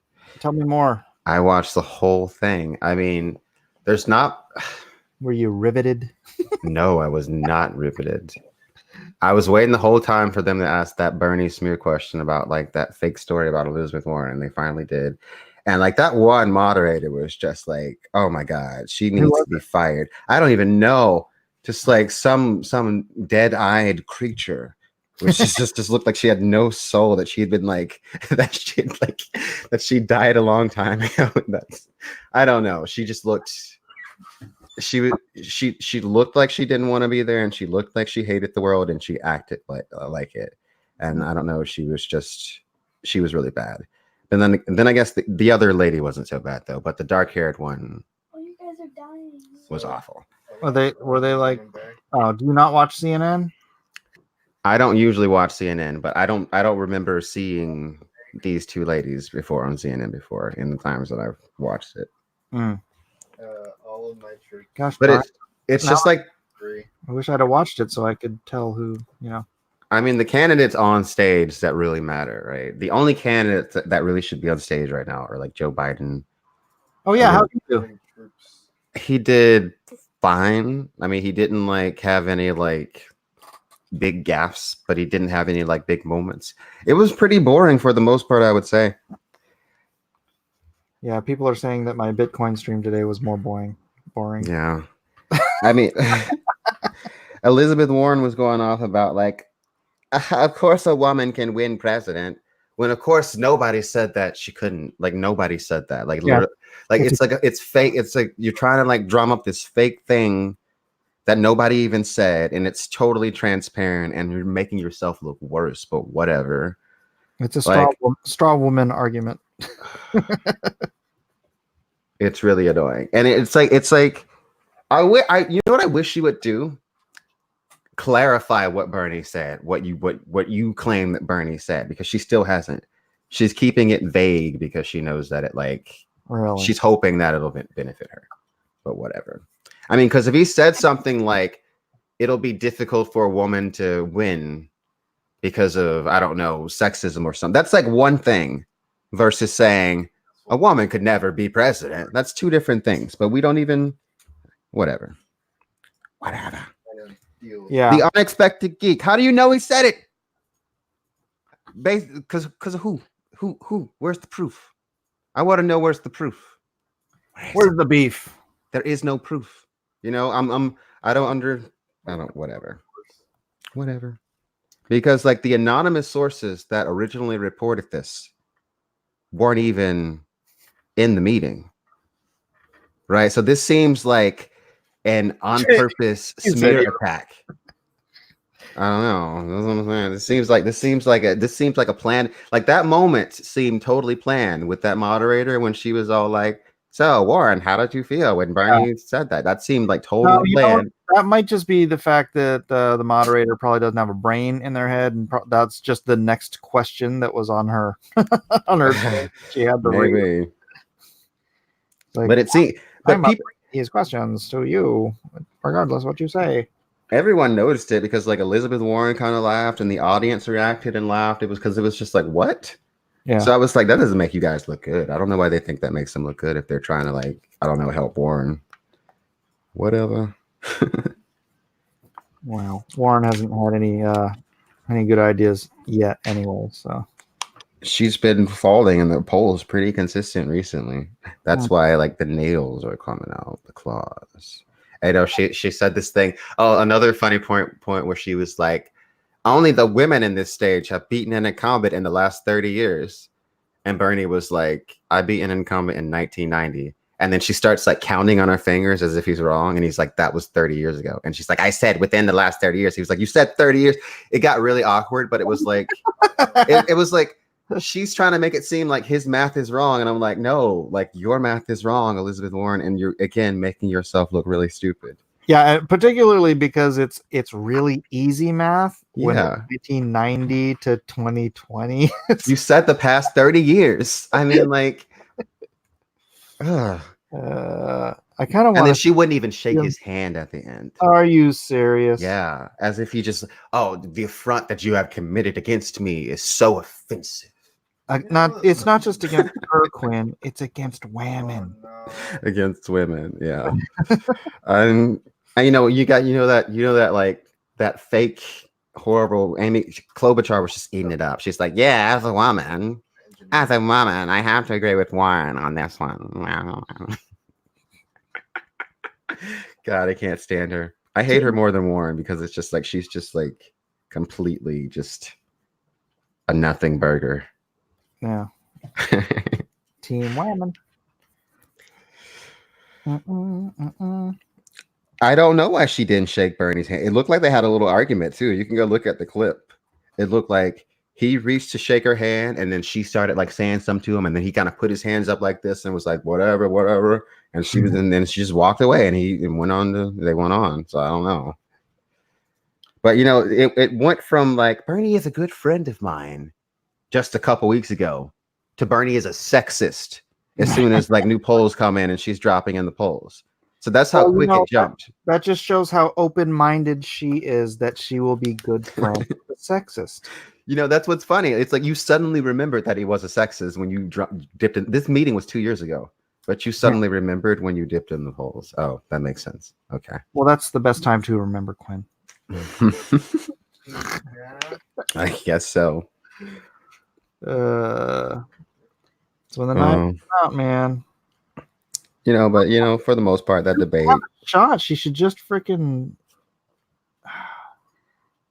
That's the funny thing is they're willing to sit there and burn each other to the ground. No pun intended. When they don't have a shot, you know, it's like it's not like you guys are like neck and neck for the end, and now take the knives out because it's you have a shot at actually winning. No. Let's destroy each other nice and early. It's so stupid. That's politics, man. It happens on both sides. It's people just. Why can't people stop being so stupid? Have you met people? Yeah, that's why I tend to stay away from them. I prefer the I company. know you're like a shut-in, aren't you? Kind of a little bit, yeah. I kind of stay in. I stay in. I order groceries. Actually, I went grocery shopping today. Usually I order my groceries because I hate grocery stores. You seriously order your groceries? Yeah. It's just like the hassle of going to the grocery store and like, oh my gosh, having to be around other people. God. Oh, you are going to be so fat by the time you're my age. Maybe. Like, what do you mean go outside? There's sun out there. Seriously though, like God. What's cool outside? Okay, look, I'll tell you a story. I think this was 2018. So two of my friends, they wanted to go camping. And we had been camping the year before with like some other friends. So I was like, okay, sure, I'll go camping with you guys. But they were like, we only want to go camping for like 2 nights this time, right? We're gonna go to this place. We're gonna go camping. And so it was me, my 2 friends, and then my friend's cousin. And so like we were gonna camp at the camping ground, but my friend kept arguing with his cousin at every turn. I don't know. They were like butting heads for some reason. I don't get why. I feel like my friend was like intimidated by his cousin for some reason. I don't know what it was. It was like an alpha male situation. I don't know. I was like, chill. Whatever. They kept arguing. So we were like, we're not gonna go to the camping ground. So we had to cross this like little stream thing, right? And there was like a dam, and the dam was closed when we were crossing it. So we cross it, we get across, and like we were hanging out on the other side of the stream. Fast forward, we decided we wanted to leave. We were like, we're gonna leave. We're gonna go back home, whatever. So we got to cross the stream again, and it's a little bit later. It's a little bit darker, and like we're a little bit drunker, also the dam has been opened. Oh. And the water is higher. And so it's like my stupid friend is all like, no, we can cross this, guys. It's freaking fine. And I'm like, I don't know about this, dude. I mean, there's a sign that's like, don't cross this without a life jacket and watch out for the dam. And, these rocks were kind of slippery even the first time and the water was this high. It's like, we can do this. It's totally fine. And so we're crossing it, and it's like we get to the middle of it, and it's like the water is like really strong, and that current, it doesn't look as strong when you're like off, but like when you're inside of it, it is strong. Yeah. And the rocks are slippery, and it is really hard to move. And I get to a point where I'm halfway across. I'm like, I'm just gonna turn around. He's like, no, don't turn around. And so we almost get there. We're getting there, and I like fall. I fall. And I'm thinking like, oh my, I'm going to freaking die.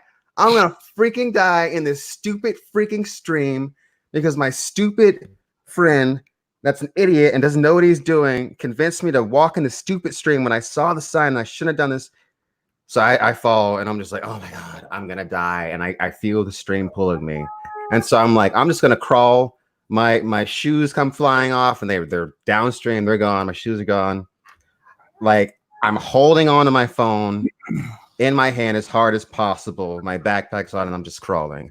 I'm just like literally crawling, and I crawl to the the other side of the stream. I call the stream. I almost died. I literally almost died. I feel like this story is going to end with, and that's why I don't hang out with people anymore. No, that's why I don't hang out with those MFers no more. Seriously, and you believe they asked me to go camping again? Like recently, like last year, they're telling us, "Oh, do you want to go you want to go float the river?" I'm not getting on a body of water with you of any kind ever again. But yeah, that was awful. So there's my story about almost drowning. You gotta learn to forgive. Go camping with them. No, I'm not. Bring a jacket. They moved far away. They're in Colorado now. No, it's cool. It's cool, but no, we're not going camping again. No, we're not. If it's not near water, fine. But I'm not getting on water with you guys anymore. And then after that, my friend's girlfriend's all like, but didn't you enjoy the experience of almost dying? No, I did not enjoy the experience of almost dying. Like, hey, you survived, Quinn. I survived it, but it was. It's not something I want to do again. It makes you stronger. I guess so. I don't necessarily think that's true, but no, but that was like seriously. And it was made worse by the fact that I was kind of drunk at the time. Like maybe if I had been more sober, it would have been a little bit easier. And I wouldn't have slipped in the first place, and I wouldn't have been just out of it and like already like kind of anxious and scared about crossing it in the first place. But it was. But isn't it funny when you're drunk and you do stuff like that? It was funny, but it was like that was not funny because it was scary, and it was like no. If you could have seen any of our faces, nobody was like, "Oh my god, this is fun." Everybody was like, "Oh my god, Quinn's gonna die." I hope we get across this because it's like these rocks. It's kind of hard to explain. These rocks are very slippery. Like the rocks in like the stream or whatever, they've got like I guess algae or whatever growing on them. They're really slippery, and that water is like rushing, and it's like up to like it's past our knees, and it's just like it's not a fun situation. Anybody that's like I guess been on water can probably like attest to this. Like water looks like still water looks like is like what can be like way. Once you're in it, looks way it's crazier. That's a fear of mine. Yeah. Like the ocean. Oh, I hate swimming. I hate swimming anywhere that like the water's not just like I don't know that you can't see where my feet can touch. I guess. Yeah, I've been in like a lake before where I've just been floating, and I will only ever do it for like a couple minutes because it's like. There could be like an alligator or anything, like because it's like you're just like you're just like floating in the abyss. Like it's just like anything could be like right underneath. I know, dude. When you're in the ocean, dude, there's whales and stuff. Whales are terrifying to me, right? Because how big they are. I know. They're like, what if it just bumps into you? You're like dead, right? It could just bump you and kill you, right? Couldn't it? I think so. It's huge. I believe in it. I believe that's true. Those things are huge, man. Like some things are so huge that it's terrifying. Yeah, I hate seeing like, and I mean, even if I'm like on a boat and like some huge thing starts swimming next to the boat, I'm like, ugh. Yeah, I've seen like YouTube videos where people have been on boats and like whales like come by, and I'm just like, oh yeah. Like when they're like right next to the boat, and they're like, a blue whale just rises out. It's like 10 times the size of the boat, and you're like, terrifying. Have you ever seen the movie The Life of Pi, where the kids on the raft? Yeah, I read the book. Yeah, I've never read the book. I heard it was really good. Yeah, it's pretty good. Yeah. I really enjoyed that movie. It had some really interesting visuals, Yeah, it was beautiful. Mm-hmm. Yeah, but there's a scene with the whale, with a big old whale. It comes out of the ocean and it's all like, I'm a whale.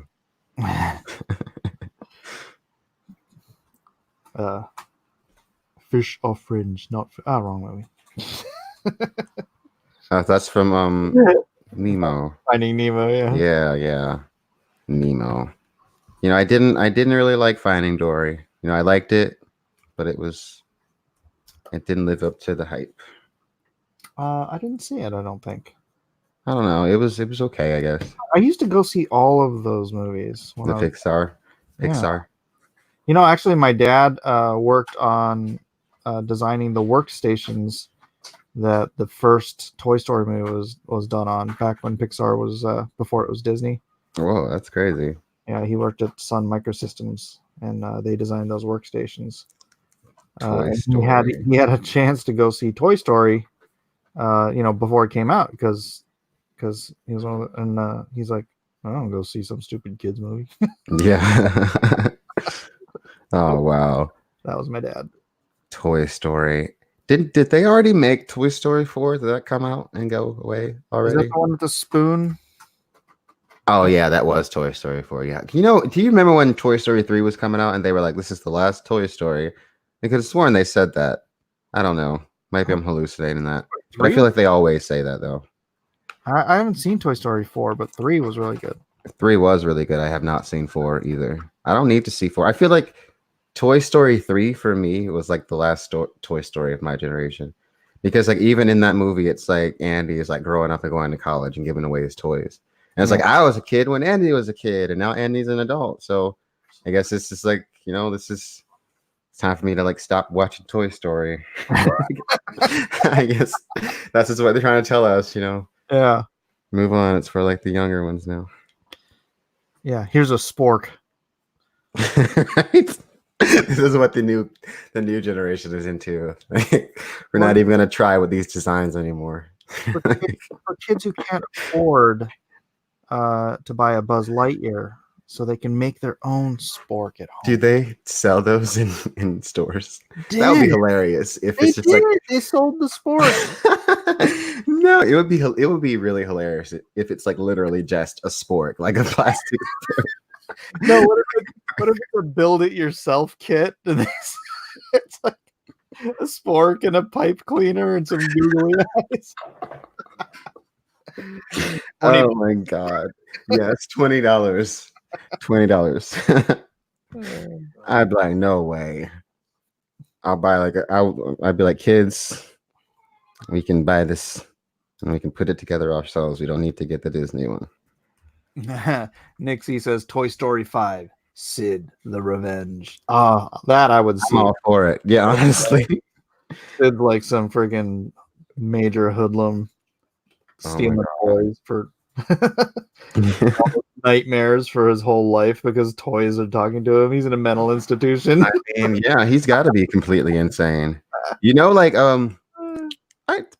this true? Like, wasn't like the guy that was operating the machine that almost killed the toys in Toy Story 3 had like the same logo that on his shirt that Sid did.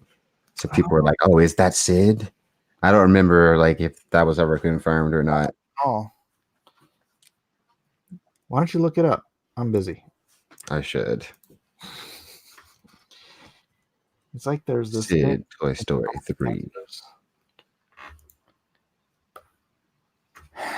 What's up, Dale Stafford? No, it wasn't him. It was like the trash guy, the guy that was taking out the trash. But honestly, this dude looks too happy to be Sid. Yeah, Sid should be messed up, man. He just has a skull shirt on.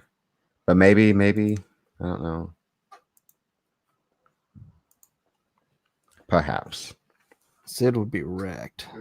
Yeah, I feel like it wasn't because he had all these crazy, insane, psychotic looking toys. Yeah, so he was already jacked up, like probably abused, freaking messed up kid. And then the toys who just don't care about his problems. I feel like I would never forget that. No one would.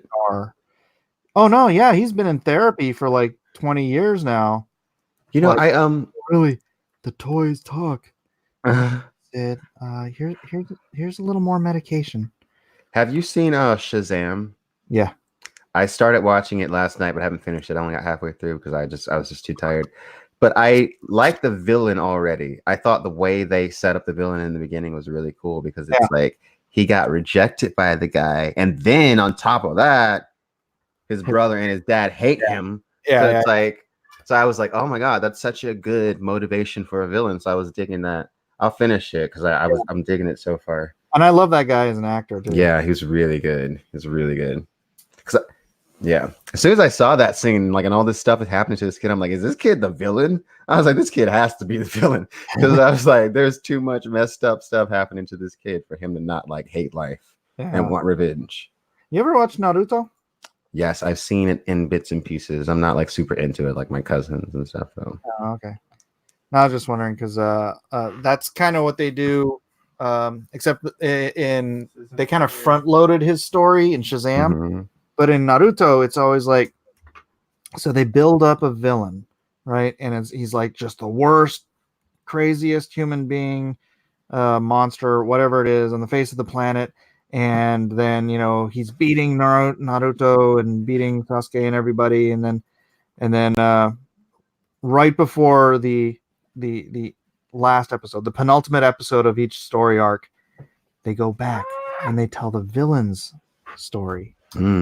And how he went through all this hardship and all the his whole village was killed and all this stuff happened to him, and that's why he does what he does, and then he dies in the next episode. Oh dang. It's always like that. I'm like, man. That's funny. Yeah, I'm kind of doing on my comic though. Oh, really? It's like, I'm gonna tell you all about him and kill him. Yeah, the next book is the story of Svarog and how he came to be where he is and who he is. So. Oh snap! Yeah, Lone Star. You still haven't read it, huh? No, I haven't, but I'll get to it. I promise. I'll get to it. I've been editing a lot. Seriously, I got to get this podcast out and like this Children of Dune video. But then, yeah, dude, that's your business. I will read it. Mm-hmm. So, what character is this? This is Strange Animal, the Steven Crowder. Oh, so this is what Steven Crowder becomes? Yeah. He's a strange animal. I saw the Tucker Carlson one. You made him too handsome. He's a flaming skull head. How is it? No, but before he transforms, he's too handsome. Oh. I was just trying to get somewhere near a likeness. Yeah. It did look like him though.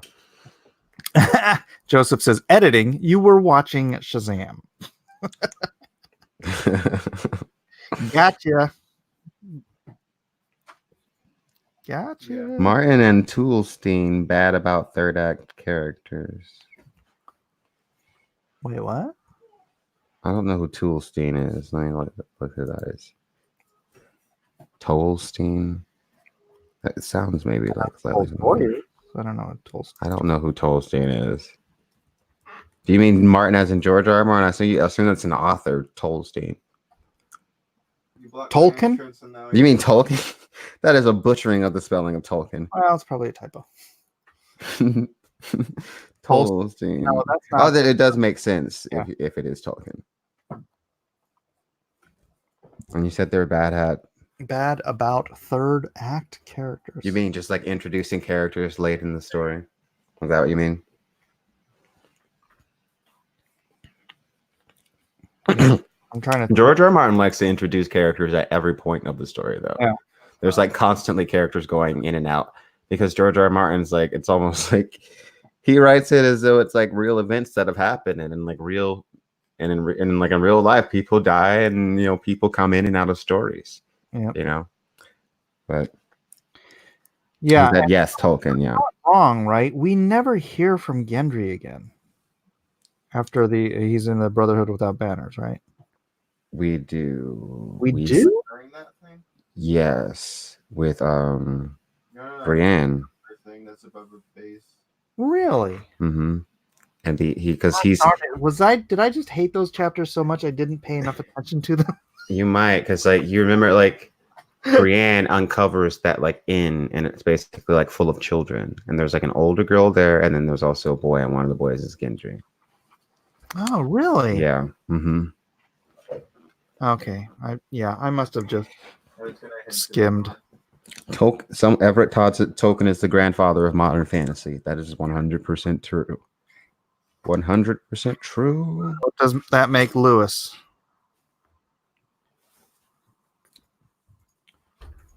What does that make? Who? C.S. Lewis. Oh, the Narnia dude. Oh, That makes him a hack. remade. Yeah, No, I'm those dudes were like buddies, right? yeah. It was like they were like Creed. Jordan and Martin of Mhm. modern times. You know, I liked the Narnia stuff to an extent. I haven't read those books in a really long time. Like when I read those books as a child. So it's like that's an example of something where it's like I saw those movies and I probably the image of the movies has been superimposed in my mind over the books because I read the books so long ago and I've seen the movies more recently. But then also not really seen the movies recently either. So Well, I haven't read the books, but I heard that that Prince Caspian and the Sea one was just a horrible butchering of the story. I don't think I saw that movie. They did a movie they did a movie to that one too. How many movies did they do? Does anybody know? Let me look it up. I thought it was it 3? They did 3 movies. I don't really know. I think I only maybe saw 2 of them. Yeah, the first one was really good. So They did 4 movies, as Jimmy. they did 4. So was yeah. the first 3 was the trilogy, and then Why they do you tried have to the tell me to Caspian get one, or was the upgrades? I love Caspian one after? upgrades. I don't even remember. I do remember seeing them in the movie theater. So they did Chronicles of Narnia, and then they did Chronicles of Narnia, and then they did the Prince Caspian one, and then they did the one about the boat, and then they did the Silver Chair of Narnia. Yeah. So wait a second, who are these people? Did they like replace all the actors or something for this one? Wait, I don't think they ever did it. Oh, I think it got canceled or something. No, it's still upcoming. Oh, This isn't really? coming out. This is not coming out. It's been 10 years. Yeah, right. This can't be coming out. Why would they? I don't know. Any Anne McCaffrey fans? I don't know. I read the first Anne McCaffrey, Dragon Riders of Pern, and it just kind of bored me. Yeah. I didn't like the. Have you read them? The what? The Pern books. I don't think so. Everyone's talking about. I don't know who Of course, I know who C.S. Lewis is. I'm not super into C.S. Lewis. Like Jesus Christ. No, Like, he's a Christian, but he's not like Jesus Christ. yeah. Yeah. But yeah, the Dragon Riders of Pern. I guess it takes place on some distant planet where mankind settled the planet, but there's dragons on the planet, but they have forgotten all about the original settlers of the planet. So it becomes sort of a fantasy world, but like there's tapestries of people using like flamethrowers and stuff, and like, but they use the flamethrowers, which they sort of lost the technology for, but that's what they need to fight the villain of the story, which is this weird like plant-like thing that comes down from another planet, and it's really like visually. I'm trying to imagine how this would be as a movie. Mm-hmm. Look, just like these weird like seaweed things falling from the sky to take over the planet. It just I can't imagine it being visually terribly interesting. They'd have to do something to change it, because not my shtick. Freaking weird, man. I like weird sci-fi though. Yeah. You know, there's this YouTuber named Preston Jacobs, and he has like this theory that A Song of Ice and Fire is sci-fi. I don't agree, but it's pretty interesting, you know, for some people. Sci-fi. Yeah, he has all this. He has all this. Cause he thinks that the Song of Ice and Fire universe is a part of George R. R. Martin's Thousand Worlds universe. You know, because George R. R. Martin wrote all these sci-fi books back in the day.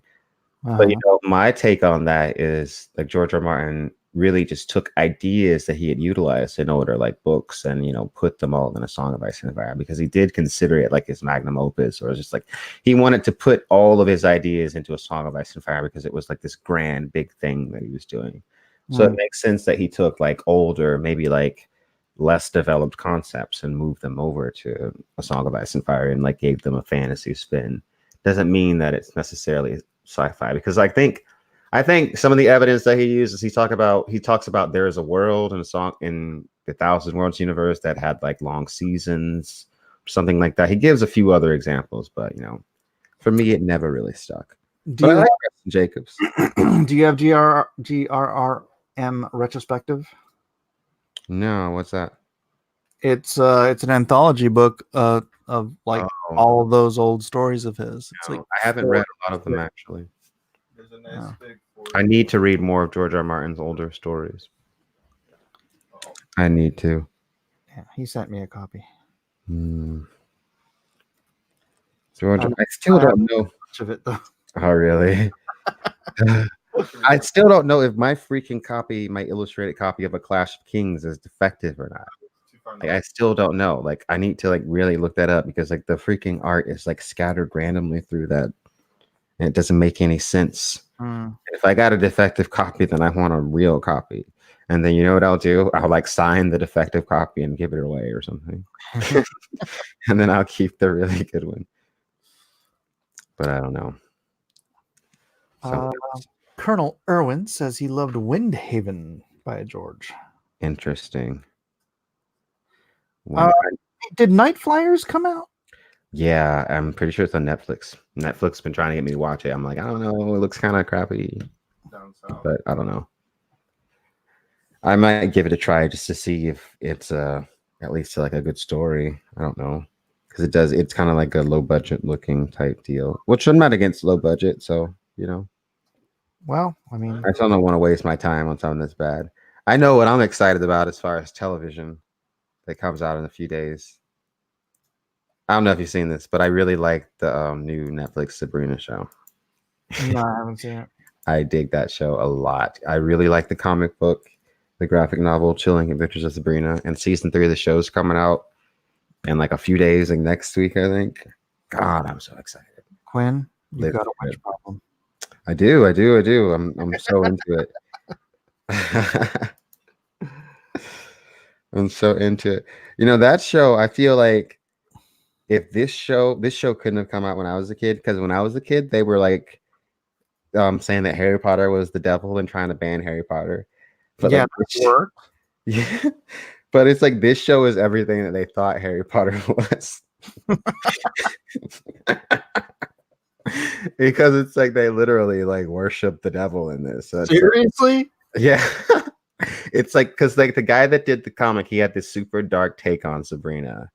And then it's the same guy, I think, that moved on, and he's now working on the show that actually wrote the Chilling Adventures of Sabrina comic. So that's why the comic stalled at like 8 issues, which is really annoying because the comic is like crazy and awesome, and I really like it. But the show is good though too. But yeah, it's like the witches. How like in a lot of like witch stories, like witches are women that have given their souls over to Satan, and they do things like go out and dance in the woods. So like in his version of it, it's like Sabrina, she's not like a happy, like friendly little witch. She's like, no, she's been promised to Satan. That's what witches do. So it's like that take on it. But then also it's like she's also half human. So it's like she's got this like kind of rebellious nature where it's like, I'm not going to serve Satan. I'm going to take control of my own power, and yada, yada, yada. So there's like that element to it too. So that's interesting. I like it. It's a lot of fun, actually. I like it. It's I mean, wasn't Sabrina the Teenage Witch just like a cute little teeny bopper show back in the day? Well, back in the day, she was originally like a comic. She was like this little comic that would just pop up, and then they developed her more. Oh, like with Archie Comics. Archie Comics. Yeah, Archie Comics. Okay, so she's had a few iterations, and I know they did like I think the Dark Sabrina first popped up in like a Chilling Tales with Archie or something volume that they did, where it just had a bunch of short stories, and like this guy can't think of his name, but he just came up with this this little dark, like little Sabrina issue where she was like he had his old little mythos for Sabrina, his old little like different take on Greendale and stuff like that. People liked it so much that they were like, do your own comic. And so he got his own comic, and then the comic got popular and they were like, do your own show. And now the show is like really popular. So it's good for him. But I dig it, man. Yeah, people agree that it's a good show. Yeah. Sabrina grew up, got massive boobs. Keep forgetting Okay. the mind feature. Well, she was a teenager. How old is she in the show? She's a teenager. Oh. She at the beginning of the show, like she's becoming 16 on All Hallows Eve, and then that's also the date that she's been promised to the Dark Lord. So it's like, you know, Who promised her? She was promised. See, that's actually, I don't want to spoil it because that's actually like a big part of it. But like basically, when you're in the coven, essentially every witch signs their name in the book to Satan, essentially. And basically, if you don't, or at least they say if you don't, then your powers fade over time. But then again, like who's to say if that really happens? You know what I mean? Because I was like, they've all just been signing the book. So my thing is, I feel like if I was writing this show, what I would be doing is I would be taking it in a direction my direction that I would be taking it is like, okay, you've been deceived by the Dark Lord, and he's been telling you that your power comes from him, but really your power emanates from something that's far beyond the Dark Lord and far more powerful. It comes from the earth itself. It comes from the esoteric, ethereal forces that govern the nature of this reality. That's how I would be spinning it. And I don't know if they're going to do that in season 3, but I really hope they do, because in season 2, they even set it up. Because like there's one point where Sabrina gets all these new powers, so she's doing all this stuff.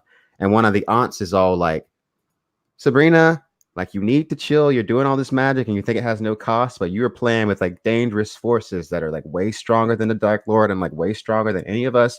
Everything has a balance and you're just doing all this stuff. So I hope they bring that back up. I hope they just don't abandon that whole thing and they make, you know, there be some consequences to Sabrina's all the crazy stuff that she did in, you know, season 2.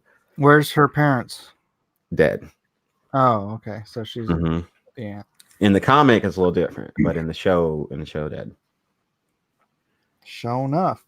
Yeah. John Lannister says, "Any thoughts on the Last Kingdom?" Yeah, it was really good. It was good. Last Kingdom was a really good show. Yeah, it's over. Right? It's more like a historical drama than like a fantasy thing. Yeah. Did you see The King? That's what Timothée Chalamet. I haven't seen it yet. No. That's Paul Atreides. It's only one up. It's a movie, so yeah, it's really good. Paul Atreides. He's a good actor. Oh, from the new. Yeah. Oh, okay. That's him. That's Paul Atreides. Nice. Yeah, he does. He's very good. I just lost 400 resources because of that. Let's see. I'm excited to see him as Paul. I think he'll do a good job, and I feel like he looks more like what I think Paul looks like than any of the actors that have played Paul so far. They've all been too old. So I haven't gotten past the one scene I'm on, and we've moved ahead in time. How old is Paul after that scene? Because the last time I've seen him, he's 15 years old. Yeah, he's around 18, 17. So okay. Yeah, it's been like 2 or 3 years. Aaliyah's like a little girl now, and she's like walking around. She's like a little girl, but she's like also an adult, so she freaks people out, and they're all like, "Oh my god, demon!" She's like, "You're so adorable. Get away from me." You know, it's Aaliyah. I mean, I feel bad for that character. She's like she's a sad character because it's like she never had the chance to just be like normal. Like she's like a freak from the instantaneous moment of birth, and like nobody understands her. And then it's like, bruh, she was a freak from the womb. Yeah, from the womb, from the get-go, from her first moment of consciousness. Poor thing. Dude, that Archie, some people are talking about Archie in the comics. Like that Archie TV show on Netflix, Riverdale, is terrible. It's crazy that like Watch an episode of that, and it's like trash. It's the you know what pissed me off? The editing. really. Hate that kind of just cut, cut, cut, cut. Ugh. It's like, dude, tell a freaking story for a second. Well, it's official that like Sabrina is in the same universe. The Netflix version of it. Yeah, they mention. I mean, it is in the comic too, but they have like different versions of it. So I was like, maybe it's not. They mentioned like Riverdale in the show, so I'm like, since Netflix has both these shows, I'm almost certain they're gonna like. Wait, does Netflix do the Riverdale one, or is that somebody else? I think so. Okay, yeah. So I'm pretty sure if they've got Sabrina and the Archie show going on, they're gonna connect it. Because at some point in the comics, there's a whole comic series where Archie dates Sabrina. Oh yeah. And I'm pretty sure it is like the Chilling Adventures version of Sabrina too. Yeah, so he dates her. Which is like, I mean, I don't care about Archie. Archie's never been like stuff that I don't care about those comics. And the show's even like worse. It's like teen, I don't know, soap opera. I don't even know. Yeah, I mean, I don't care if as long as it's well written and well produced, but it's just that editing style just it's like it's freaking manic. Someone said the CW does Riverdale. So maybe they won't, maybe it's not connected then.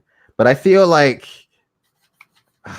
yeah, I feel like they should have just not mentioned Riverdale and Sabrina though, if they weren't gonna like try and just don't mention it. I don't need to hear it. It makes me think of that crappy show, and it makes me nervous that some of the crappiness of that show will leak into Sabrina. And I already see the seeds of crappiness, right? I didn't want to like say it, but I see the seeds of crappiness in Sabrina already. And it's not necessarily bad, but I see places where like they could inject some annoying, stupid stuff. Are you just gonna write it out if it gets stupid though? I don't know. Maybe like I sat through 8 seasons of Charmed, and like by and by the end of it, do you watch Supernatural? I did watch a lot of Supernatural. I'm not caught up on that. Like I can't with like how many seasons of that is dude, it now? After season 10, dude, it just got so bad. So bad. Oh man. I know a lot of people like the earlier seasons, but I like the Adam Glass seasons, like season 5 through 10. Yeah. But yeah, after that, oh my gosh, it was like they left. When Adam left the writing it to go work on another show, he like left them in this horrible situation where it's like it was the end of the world, and then he's like, "All right, I'm out. You figure out what to do after this." The world is ending with the last episode, and I'm leaving. Goodbye. Figure it out.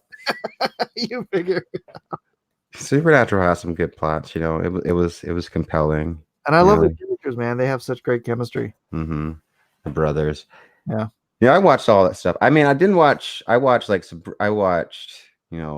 Supernatural, Charmed, Angel, Doctor Who, and then not Buffy as much. I didn't watch as much Buffy for some reason. I don't know why. Yeah, I never got into Buffy. Yeah. But I feel like out of all those shows, probably Charmed was the worst one. I don't even know why I liked it as much. Just because it was witches. I don't know. I had a thing. It was a weird thing. Yeah, it's your witch thing. I get it.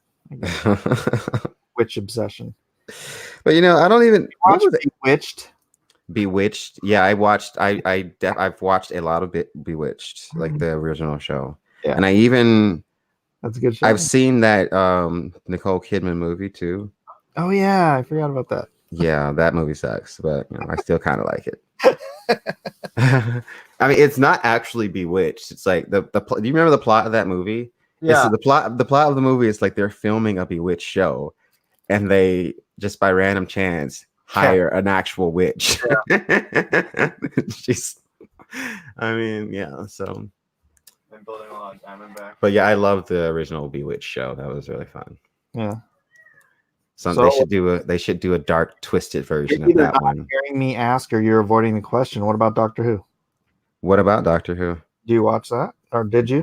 Yeah, I've seen every episode of Doctor Who, except for like I haven't seen like the last season. I haven't seen the most recent season with the lady, but I've seen a few episodes of it, and I haven't seen a lot of that last season with Peter Capaldi. You can call her Nurse Who. It's okay. We have talked about this. Yeah, we have. All right. I just Doctor Who. It's the fandoms of like Doctor Who and Supernatural. There's so much like overlap. Really, I didn't know that. Yeah. David Tennant is my favorite Doctor. Those are my favorite seasons. Most nostalgic for me. I do like the Matt Smith stuff too. And then I felt like it started to go downhill when Peter Capaldi got on. Well, it started to go downhill with Matt Smith. It was the writers. Yeah. But I felt Matt Smith was really just like, see, my friend Chris will be like, oh, Matt Smith was copying David Tennant. But I just feel like he was a little bit quirkier than David Tennant. Yeah. He was a little bit more absent-minded than David Tennant. Manic. Mm-hmm. And I feel like David Tennant's Doctor had like a bit of anger. You know, he had a little bit of a dark side to him. Well, I think that was kind of the arc, though, right? Mhm. Because before the Eccleston Doctor was like right after the War Doctor, Mm-hmm. right? So Mhm. the War Doctor, and then the Eccleston was like this bitter, angry Doctor, and then moving on, finding Rose, and then becoming the David Tennant. He still was dealing with that, but like sort of moving beyond it. And then by the time you get to the Matt Smith, he's just like, woohoo! But I think I that's, still liked I it think though. that's an arc. I don't think people really Mhm. pay much attention to it, but you know, the gosh, that War Doctor episode was so Yeah. epic, and it really tied that all together. Wait, which episode is that? The War Doctor episode, What happens in that episode? the Christmas episode where the war they have the War Doctor, and then all the doctors go back to save Is that the new Christmas episode? No. This was like years and years ago. It was the one with David Tennant, Matt Smith, and what's his face? Is that the 50th anniversary one? Was it the 50th? And I then remember Tom they Baker, come back. Tom Baker was Yeah. at the very end. Yeah, I remember that one. Mhm. Yeah. That was such a great episode. Yeah. And dang it, what was I gonna say? Dang it was something about Matt Smith. Oh yeah, I was just gonna say, I don't know. I feel like they should just bring David Tennant back. I feel like it wouldn't be hard to write that in. Please, David Tennant, just accept it. You know, get some cool writers and just like, I mean, their ratings would explode, right? Oh yeah. They would save Doctor Who by bringing back David Tennant. It would. Again, it would hinge on the writers though. It would. You got to do it. Him, those David Capaldi crap scripts, and have David Tennant Give us some good stuff, you know. Yeah. You know, but they already got this like this. They already set it up where like the Doctor can regenerate into faces that he's seen before. Yeah, You know, that's what happened with Peter Capaldi because that was the dude from Rome or whatever. And then Well, also in that War Doctor episode, he says, "Oh, there's some faces you might visit again." Mm-hmm. And so, yeah, you could go back to him. And then also he's got like, you know, like whatever, like 12 new lives because of that random nonsense thing that happened in that. Do you remember that where like light came out of the sky and it's like, okay, you got 12 new lives from the Time Lords. The Matt Smith final. Yeah. Yeah. Didn't make any sense, but okay. Reboot. It's like, this is it, psych. Yeah. Here's a bunch more. No. But I still have so much love for Doctor Who though. I would love just like a new season that was really good. I still think it would be great to do. I mean, it really wouldn't even have to be a Doctor Who season, but do the Doctor Who from the other dimension, the human Doctor Who, dealing with being a human, but also being the smartest guy on the planet, and you know, still trying to be the hero, but being mortal. Mm-hmm. You know, I think that would make Rose. Yeah, and Rose and their kids, right? So like the Great. Rose, I remember when Rose and the Doctor first got separated, how sad that was. But to me, I don't know, what was the saddest separation for me? I mean, I feel like, do you remember like when he had to erase Donna's memory? Do you remember that? Yeah. That was sad because it's all like that crushed my soul. Do you know why? Aw. Because she had such a boring life. Like she was miserable before she met the doctor, right? And then it was like she met the doctor, and then it's just like she has this amazing life, and so she learns about all this new stuff that she never knew existed. And then it's like she just has to get it all taken away. And then it's like even in the end, she's like, please don't take it away from me. It's all I have. Please don't take it away, not the memories. It's like, I'll take it, it's gonna kill you. God, that was soul crushing. I'm just like, oh my God.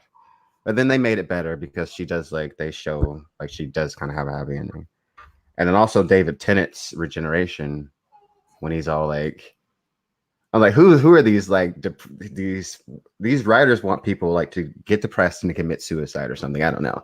Because David Tennant's doctor's death is the saddest doctor death ever. Because he looks into the camera and he goes, I don't want to go. What? He's not even content with his own death. What? No. And it's this whole thing has been an emotional roller coaster. That whole episode where it was he will knock 4 times and whatever. And I'm just God. God,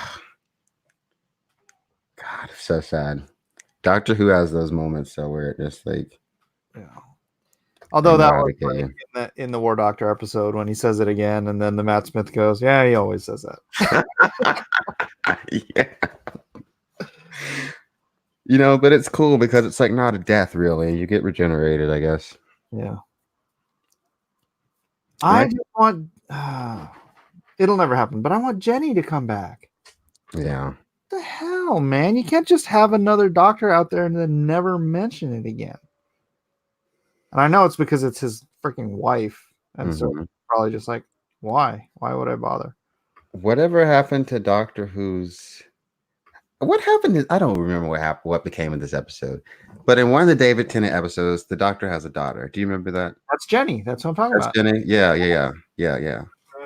I didn't remember what became of her. Yeah.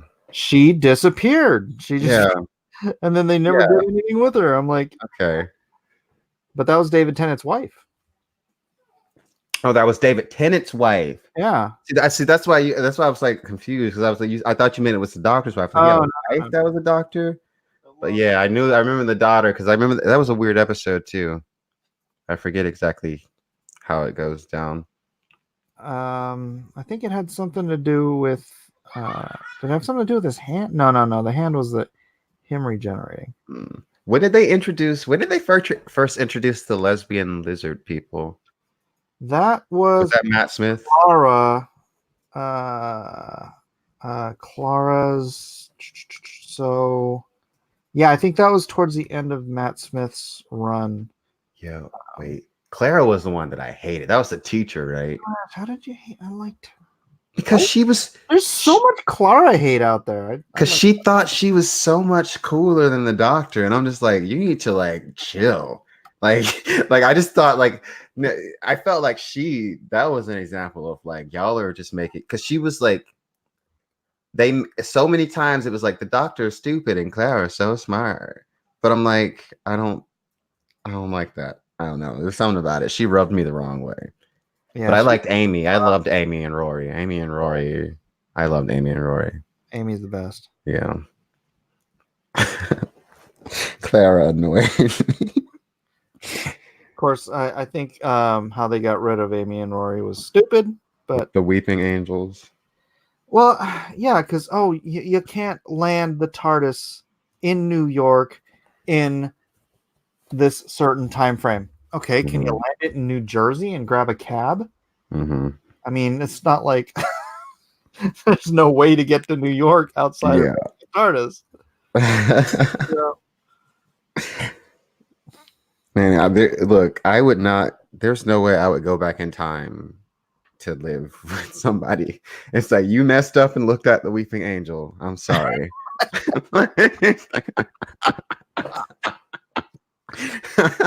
So messed up, dude.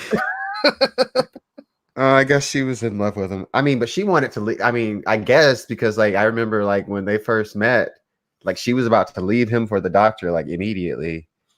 She skipped out on their wedding almost. Yeah. She did not care. She was oh, the doctor's here. I don't care about Rory. But then by the end of it, I guess they went through a lot.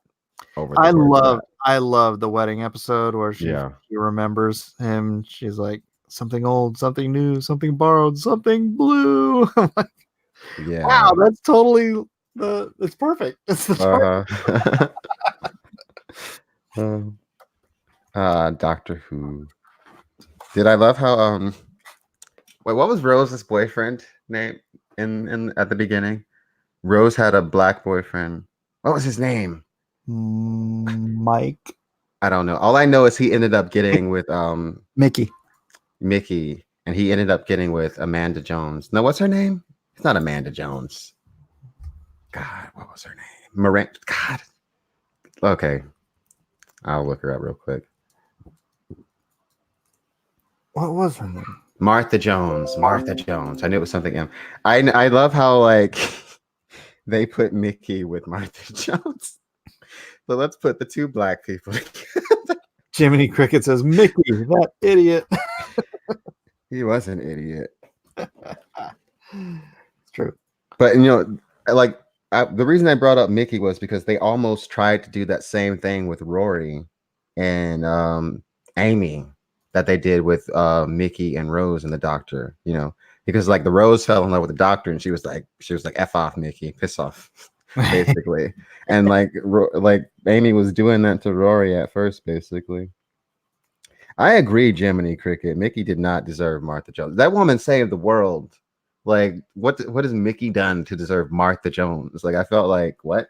And it's like, and what sucked about it was they didn't explain the relationship. They were just like, they're together now. And I'm like, okay, I guess. Now, Mickey became a Cyberman, right?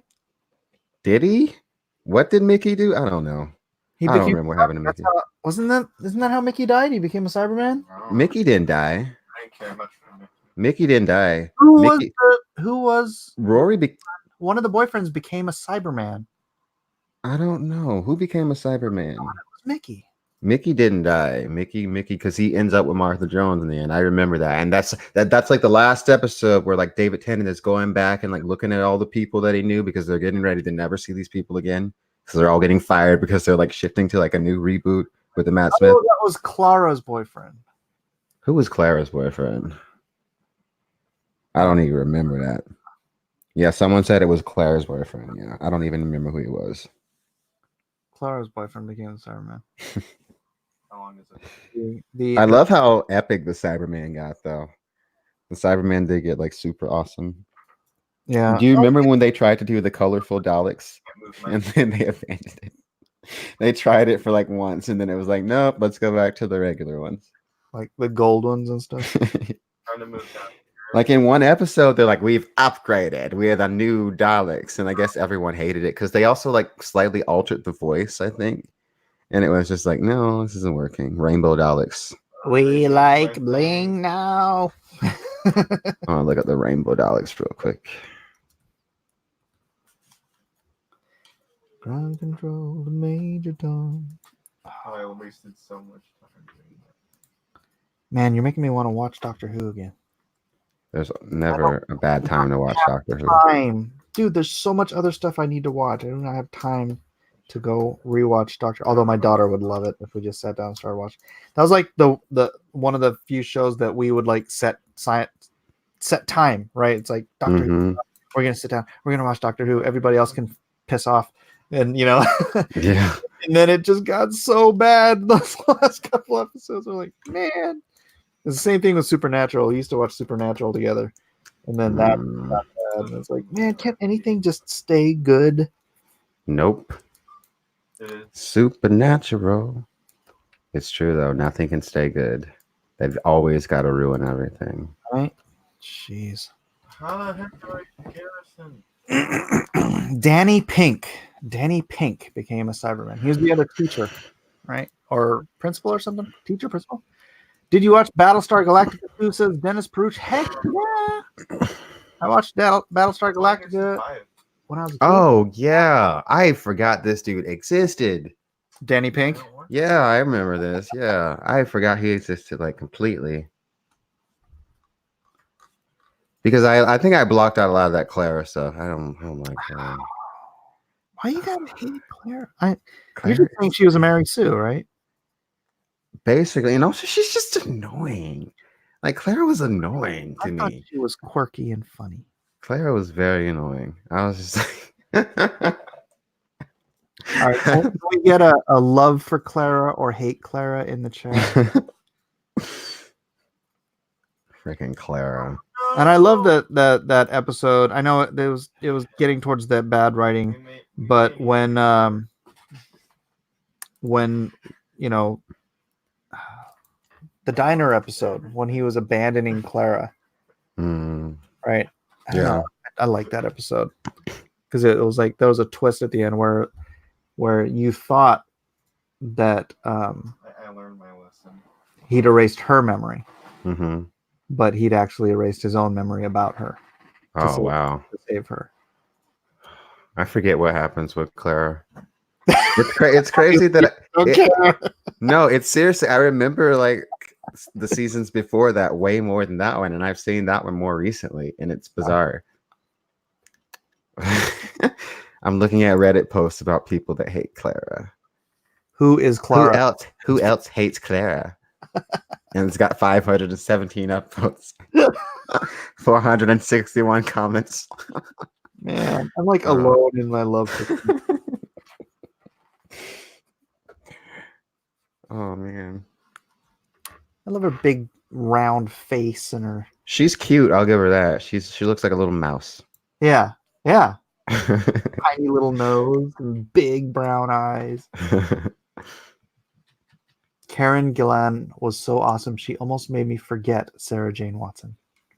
Did you know that Rose Tyler, that actress, was a British pop star before she became a Doctor Who star? No kidding. She was the youngest British artist to have a #1 song in the UK.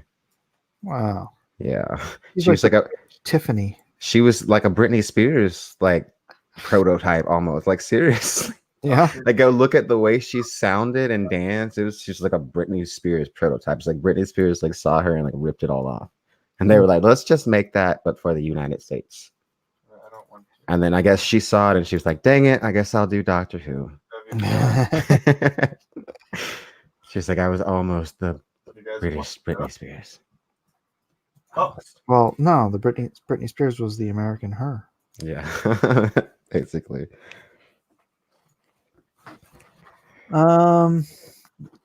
Clara is cute. Never watched Doctor Who. Oh, Dennis, man. Doctor Who's great. Rose and Amy were hot, not Clara. Golly. Clara Dude. was hot. Don't be hating. That's right, none of your business. She also did Diary of a Call Girl. Yes, that's the Rose Tyler girl, yeah. And she also she was in Penny Dreadful too. She was the Bride of Frankenstein. She's really good in that. I only watched like the beginning of Penny Dreadful. Is it worth sticking around for? Yeah, I would say the first 2 seasons are the best. But yeah, it's good. I like it a lot. And I actually considered after the 3rd season ended, I actually considered like reading the graphic novels. That was like a continuation, but I didn't because I was just let's just leave it. I was like, I don't want to just like, what if it just gets really bad? So I'm just gonna leave it. Because everything ends up sucking. Yeah. You either end on a high note or you keep going until it sucks. Indeed. Oh, did you watch the El Camino? You watched Breaking Bad, right? Yeah, I didn't watch El Camino though. No, it was good. Is it good? Yeah. No, I should. Actually, I was over someone's house and it was playing in the background the whole time. Like we couldn't watch it because everyone was talking, so it was like whatever. But I haven't seen it now. Yeah, well, it's only one show, so it's like no. It's like a movie, right? Yeah. Mm-hmm. Stupid Clara. Oh wait, this was the new companion, right? I feel like I don't even know her because she came and went so quickly. Who? The one with the afro. I don't even know her name. Oh, Bill. Oh. She was only in it for 1 season, right? Bill. Yeah. I couldn't stand her. She was such a one-note character. It's like every single time you are introducing her to somebody, she's like, "I'm a lesbian, don't you know?" Oh yeah. See, that's the one. That's funny because that's the one thing that I remember about her, that she was a lesbian. I don't seriously, and it's like I seriously don't remember anything else about her. I don't, and it's crazy. That's what I'm saying. She was one note. That's all they wrote about her. What are these? It's like, can you? How about this? You're a lesbian, and you have a personality. Oh, It's like, Oh, nope, man. can't do that. Oh, sheesh. Man, Billy Piper. That's the Rose Tyler girl's name. Yeah. Billy Piper and David Tennant. That was the golden age of Doctor Who. Doctor Who. I don't know. And when the face of Bo was on there. Who? Oh, The face of Bo. Yeah. Captain Jack. Yeah. That was such. I found out about that before I ever even watched the show. Like I saw a GIF of him or a clip of him running up saying, "Oh yeah, they call me the face They of call Bo." me the face of Bo. I'm sorry for anybody in the chat. There's only 43 people, so it's only if you guys don't know about that, then sorry. But yeah, that's one of the greatest like little twists. Yeah. I remember like my friends had already seen it, so I remember watching that and then like calling them and being like, "Oh my god, like you guys, is this the twist you guys are talking about?" And they're like, "Yes." Is your mind now blown? I'm like, "Yes." I know. So that Right? was a great twist. Doctor Who has a few of those though, where it's like, wow. They'll do things where they'll set something up the entire season, or just like even previous seasons, they'll be setting something up and then it'll come to fruition, and it's like really cool. They did it with like that Bad Wolf thing early on. Yeah. And then yeah. Long-term setups. You know. Mhm. What would be funny though is if in a future episode, which I won't watch because it's turned into such trash, is if they had the woman who becomes the last human. Remember the face, stretchy face, moisturize me. Oh my god, yeah, moisturize me. They like have her when she's like 60 years old or something. Oh, that'd be great. Facelifts and stuff. Dude, see, that's what I don't get it. They stopped doing that weird stuff like that in Doctor Who. In like a lot of the newer ones, they don't do like I miss like the weird moisturize me lady. What happened to that? It's so bizarre. I miss that. It got more like I don't know, I guess convoluted and less kind of like wacky and bizarre. Stupid. Yeah. I don't know. That's the whole problem. Moisturize me. I love the episode where she like possesses Rose or whatever, and she's like inside of Rose's body, and then at one point she possesses the Doctor too. Yeah, it was funny that they actually brought her back for another story. She's so memorable. I mean, she's a membrane. Of course, she's memorable. Moisturize me. Oh my god, I'm drying out. Crap. No, it's funny. Like so many good memories of just that show. Yeah, man, it's very nostalgic for me. It's just like I love it. It's a lot of like really cool moments. A lot of those. I think in that most recent Peter Capaldi season, one of the things that I was most about, a lot of those episodes were the same. I think I saw like 2 episodes where they encounter like robots that are like evil and then have like taken something over or something like that. And I'm like, not only have there been 2 episodes in that season about that, basically the same thing, I've seen this exact thing in Doctor Who before. Like this isn't even new for Doctor Who. And they used that concept like twice in that last season. And I was like, what? And it just got really just repetitive. And did you say you didn't watch that Christmas episode with Capaldi and the Cybermen? The last one, no. Yeah. Because I think what was happening is I was watching the seasons on Amazon Prime, and then it was like, but you have to buy the Christmas special. And I was like, nope, it's not good enough. I was like, these last 12 episodes, 13 episodes were not good enough for me to buy the Christmas special. It should have just been on Amazon Prime like the rest of it. So, yeah. But I'll watch it at some point. Bless you, boy. I will watch it at some point. Yeah.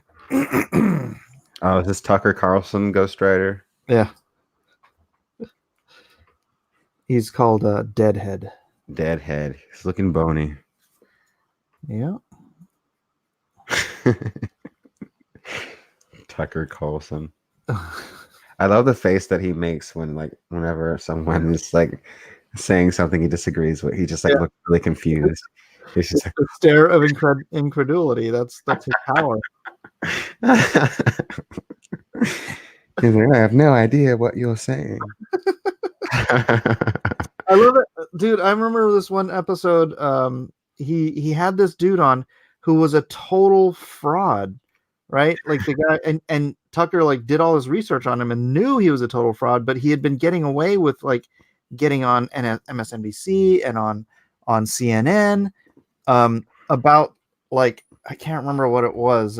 But he had this website that had only existed for like 2 weeks. But he used it and he got on all these other stations, and Tucker gets him on there, and he's like pretending like he believes the guy, and he's like and then he just starts ripping into him about what he said, like how he's a fraud, and the guy's just maintaining his story and maintaining, and then eventually the guy's like, okay, you're right. No, so funny. Oh my I God. love that you've done this. He's all, I love that you got this and you got on all these shows and stuff. But it's like, that's so funny. Tucker's like, yo, your website has only existed for 2 weeks. yeah. Oh, That's so crazy, man. You know, I swear to God, like some of these people are so easily scammed. yeah. Just buy anything. Yep. It's like, yep. They're easy to manipulate. It's like how people can like, you know, bring back that stupid Democratic debate. It's like how people can like, it's like how 4 anonymous people that weren't even in a meeting can say somebody said something, and then CNN can run a whole story on it as though it's fact and act like they're supposed to be a non-biased news organization. Yeah. Wow. CNN's fake news. Fake news. Fake news. He still wears a bow tie in our hearts. In our hearts, Tucker will always have his bow tie. Yeah, wasn't he was on was it MSNBC before or CNN? I don't know. He started over there, or one of those places. I think it was MSNBC. Tucker. He's actually the person who hired what's her face? The short-haired lady at MSNBC. The black lady? No, oh, I know what you're talking about. I know what you're talking about. The one that was like, I have Trump's tax returns. What's her name? I know exactly. Rachel Maddow. That's the one. Yeah, she's so annoying. He actually hired her when he was running his show over there because he wanted someone who was smart She's not smart. To be a good foil. Well, she's a hack. She's a hack. She's a hack. Rachel Maddow is a complete hack. Are you kidding me? You think so? Yes. But whatever. I don't know. I don't like Rachel Maddow. Mad Cow, they're calling her in the chat. I feel like she's a mouthpiece. Like she's like the mouth for the higher ups. Well, I'm not a fan either, but I don't know. Maybe she was cooler back in the day when Tucker hired her, but that's what she's developed into. For certain. Rachel Mad Cow. Shut up. Shut up. You just made me say that. No one can make you do anything, Queen. Yeah. I was forced. There was a gun. I saw it on the screen, and the words were forced out of my mouth. Oh, that's what happens in Stephen King's book, The End of Watch. The bad guy gets telepathic powers. Put my command center. I don't know why I randomly brought that up like it's relevant to real life. Because psychic powers totally exist in real life too, guys. Oh yeah, for sure, man. Now, I do believe in being like spiritually sensitive. My aunt had telekinesis. No, I'm kidding. I mean, spiritually sensitive is I guess a thing. I guess one thing. And I don't know how that might bleed into people thinking they have that kind of power. You know, South Park did this. You know who John Edwards is, right? That John guy. Edwards, the politician? No, the guy that I think his name is John Edwards. The guy that was he would be on like in like the early 2000s and the 90s, I think, where he'd be like past. he'd be talking to the dead. Like, if someone's got a family member with a name that starts with an F, he's like, Frank, that guy, right? So like South Park did an episode called this is years ago, called "The Biggest Douche in the Universe," and basically aliens come down from space, and they go, "We're here to grant the biggest douche in the universe award." And everyone's like, "Who's it gonna be?" And it turns out to be John Edwards. He's like, "I'm not the biggest douche," and he ends up winning it. But it's so funny though; it's a really funny episode because he's just like a complete fraud, and he's just like scamming people out of their money, and it's just like pretending. Like preying on the most vulnerable people that have like lost loved ones and, are looking for like maybe some closure or something. And this guy's like completely full of it. Yeah, those frauds have been around forever. Yeah, 100%. Yeah, it's too bad. I mean, South Park's hella funny, but I just because it's so vulgar, I'd ever watch it. They are vulgar. They are vulgar at times. Yeah, they just don't. They don't have a filter. Yeah, I don't agree with all their takes. But But I admire them for saying it. They don't care. Yeah. yeah. No one's gonna agree with all of South Park. I mean, that's the thing. They rip on everybody. Offend everybody. That's That's what makes them a treasure. Rip on you.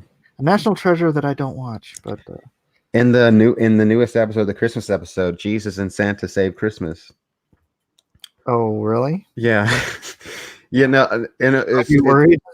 No, it's actually one of the coolest, most cool portrayals of Jesus. Like in South Park, Jesus, he lives on Earth, and sometimes he lives in South Park as a house, but he has like this public access television show called Jesus and Friends. And that's in the South Park mythos. But they did a Da Vinci Code episode at one point, right? Really? Where, I forget exactly what happens, but at first Jesus doesn't have his powers. So he's like, I need to unlock my powers. And he's like, to do this, I need to die. So I know you probably hate this episode because I forget exactly how he dies, but he dies and then he has his powers and that's how they save the day.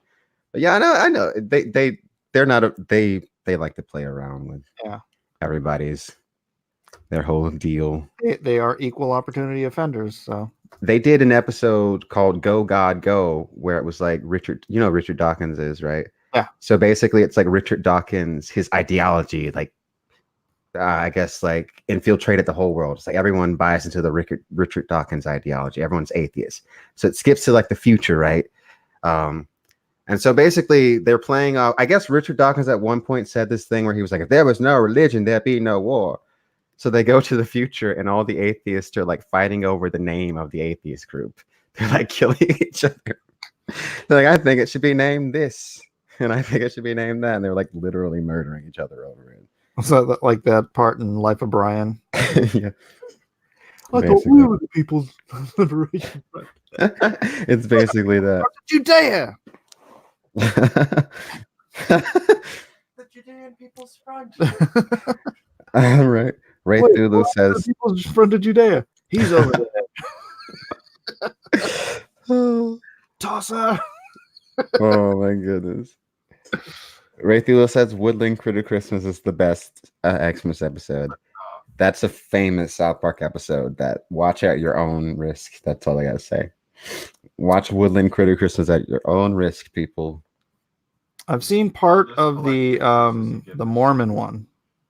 The Mormon one's great. Yeah. Oh, they the flashback scene. It's so funny because it's like they're explaining. There's like a flashback scene. They have a song that goes along with it, and he's just telling the story of like Mormonism. Yeah. But like every time, every like little beat, he'll go dum dum dum dum dum. But it's like someone will be doing something stupid, or like a kid will interrupt and ask the question like, why would everyone believe it without seeing the gold plates? And it'll just go dum dum dum dum dum. And it's just really funny. It's just really funny. But they're doing it on purpose because they mention his wife, and it's like the wife questioned whether the guy was telling the truth, and it goes smart, smart, smart, smart, smart. And they also did the Scientology one, which is another one. Like you watch that episode and you're like, they can't really believe this. And then you look it up and it's like, well, they did not lie. Oh man. Have you heard that crazy Scientology stuff, man? Not a lot of it. Not a lot of it. It's like they believe that the reason humans feel emotions is because we all have the spirits of like aliens that were like murdered on the planet Earth by this guy named Xenu like billions of years ago. And like before he murdered them, he like filled their heads with like propaganda and like showed them images of like Jesus and like Buddha and like all, and that's where all the world religions come from Xenu, conditioning all the people. And so he unleashed like all these dead alien souls got unleashed. And so infant humanity was on Earth and all these dead alien souls infected humans. And that's why we have like problems like depression and anger. And that's where all the woes of humanity comes from. And so you got to give us much money and get on this e-meter. And, you know, What I don't get is don't you guys do realize that L. Ron Hubbard was literally a he literally was. And not a good one, guys. Right. Not a good one. His books are not good. Yeah, if anyone has seen Battlefield Earth, you should, for that reason alone, leave Scientology. Oh man, What? Scientology, man. That's some wacky stuff, man. They're crazy. I hope they don't kill me for revealing their secrets. I know, right? They've done some. There's a good documentary on it. It's an HBO one. Yeah, Reapers are fast. I think my wife has seen it. I don't It's think called- I watched it all. It's something about like not being able to leave the cult or something, right? Yeah, One. it's all about like different people's like stories. They've got like a few celebrities, and it's like I believe all this stuff too. And it's like the stuff with Tom Cruise is super interesting and bizarre and weird, and I totally believe it because he's like a weirdo guy. He is. But it's like to the extent in which they like kind of like manipulated him and tried to control his life. And like he allowed it because it's like he's getting like mad benefits from it. It's like it was to the point where they literally had this girl be his girlfriend. They like put her in place to like date him. And like it was like they were like trying to condition him to like fall in love with this girl. And it's like, what do you get? Who do you guys think you are? Like the Vinny Jesuit sisterhood or something? Like you guys are, I don't know. It was like super, it's just super weird. Like the levels. Hey, maybe that's L. Ron Hubbard stole some stuff from Dune too.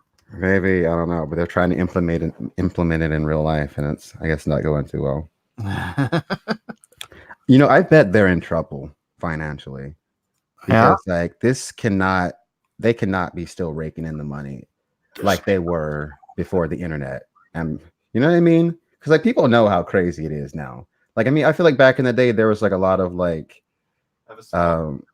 ambiguity to like what exactly the whole deal was. Well, when I was a kid, dude, we used to see those Dianetics commercials all the time. But did you know what it was though? Did you know about Xenu? They all just thought it was a self-help book. Yeah. Now it's like, what? Now, if you watch the Joe Rogan podcast, he has like Leah Remini on. I think that's how you say her name, an actress, and she's talking about her experiences in Scientology and stuff like that. Mm. It's super interesting because you know, like if you're in it and you have like some degree of like celebrity or power, and you try to get out, they're gonna do everything they can to try and destroy you. You know the thing about this is the cool point about South Park. The guy that played the chef was actually a member of Scientology. No way. And when they did that episode, they forced him to quit. He died a couple years later, which is crazy. Oh no! They forced him to quit the show. The Scientology people. He left because of that. They were like, "Nope, you can't even be on their show anymore." But you know what was crazy though? The South Park. Those guys have no filter. They did this thing where they brought him back. They used clips of his voice from previous episodes, and they put him into a Darth Vader suit. And like he's just saying stuff. It's like cut up clips, and he's saying like ridiculous stuff like, "I want to stick my salty chocolate balls in your mouth." But it's just like cut together like clips of stuff that he said in other episodes. So they're just making him say the most ridiculous stuff. And it's like, oh, that's what you get for leaving. Jeez Louise. You don't leave South Park and get away with it. Wait, now which one's the cult? South Park or No, but I guess it was for fun. Our cult for their cult. I know. it was a cool episode because it was like in the episode, it's like he comes back and he's like speaking in like the disjointed, like cut up like language or whatever, and the kids are all like, "What's wrong with Chef?" And like the whole thing in the episode is like, "Oh, he got sucked in by this cult, and we have to go get him fixed." But in the end of the episode, he like dies and falls off a cliff, and then the evil cult like put him into like a Darth Vader suit, and they bring him back, and he's all like, "I'm Darth Vader. Now lick my salty chocolate balls." And, and then the episode ends, and you never hear about Chef again because he, yeah, poor Chef. Man. But now he's dead in real life, so it sucks. Yeah. Scientology killed him. Who played him? It was someone said in the chat, Isaac Hayes. Oh, That's really? his name. Mm-hmm. Isaac was, Hayes was in Scientology? Yeah, Jeez. apparently. They had their hooks in the haze. Ray Thulu says Scientologists have a huge underground complex in the hills not too far from me. So bizarre, man. So I can never see myself falling for a cult, man. Hey, man, don't knock it till you try it. No. You know, like the Jim Jones stuff from back in the day? That's always that story. I mean, it's not a story, it really happened, but that's always been really terrifying to me, that whole idea. Yeah. Because he took these people to the middle of like, where were they at in South America somewhere? Like in just like on acres of land. Yeah. I think so. So it's like, I'm no expert. He's a cult leader. Got these people because these were mostly like downtrodden people that didn't have anywhere to go, people that were a little bit lost in life. And at first, when he was like in California or whatever, it was all about, oh, well, join my church, and it was just about Jesus. But then slowly, it became more about less about the Bible and more about him. Yeah. Like at a certain point, it was just like worship Jim Jones, and so eventually he took all these people. I think at the height of it, it was like 900 of them. They're in South America on like acres of land in the middle of nowhere. So it's like, can you imagine being on this little combine of land? Crazy stuff is happening. You want to leave. Where are you going to go? Where are you going to go? You're in South America in the middle of nowhere. So it's like so if you don't know what happened to all these people, they all died. Yeah. It was a huge murder, suicide.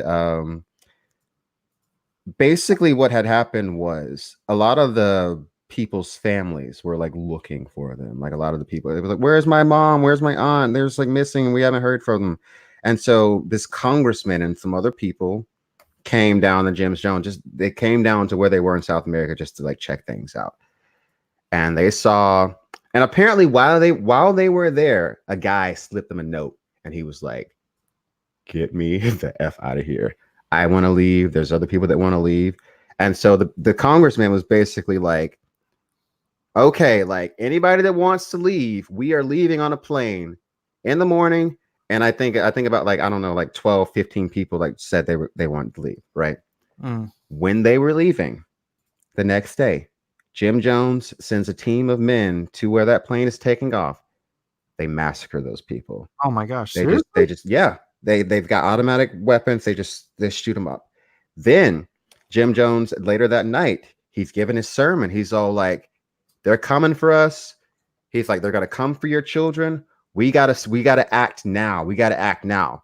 So he has them put cyanide into, Flavor Aid. Flavor Aid. It's actually flavor. It's not even Kool-Aid. It's like Flavor Aid. I think. Yeah. Yeah. So they mix it into Flavor Aid. Man, Kool-Aid get a bad rap.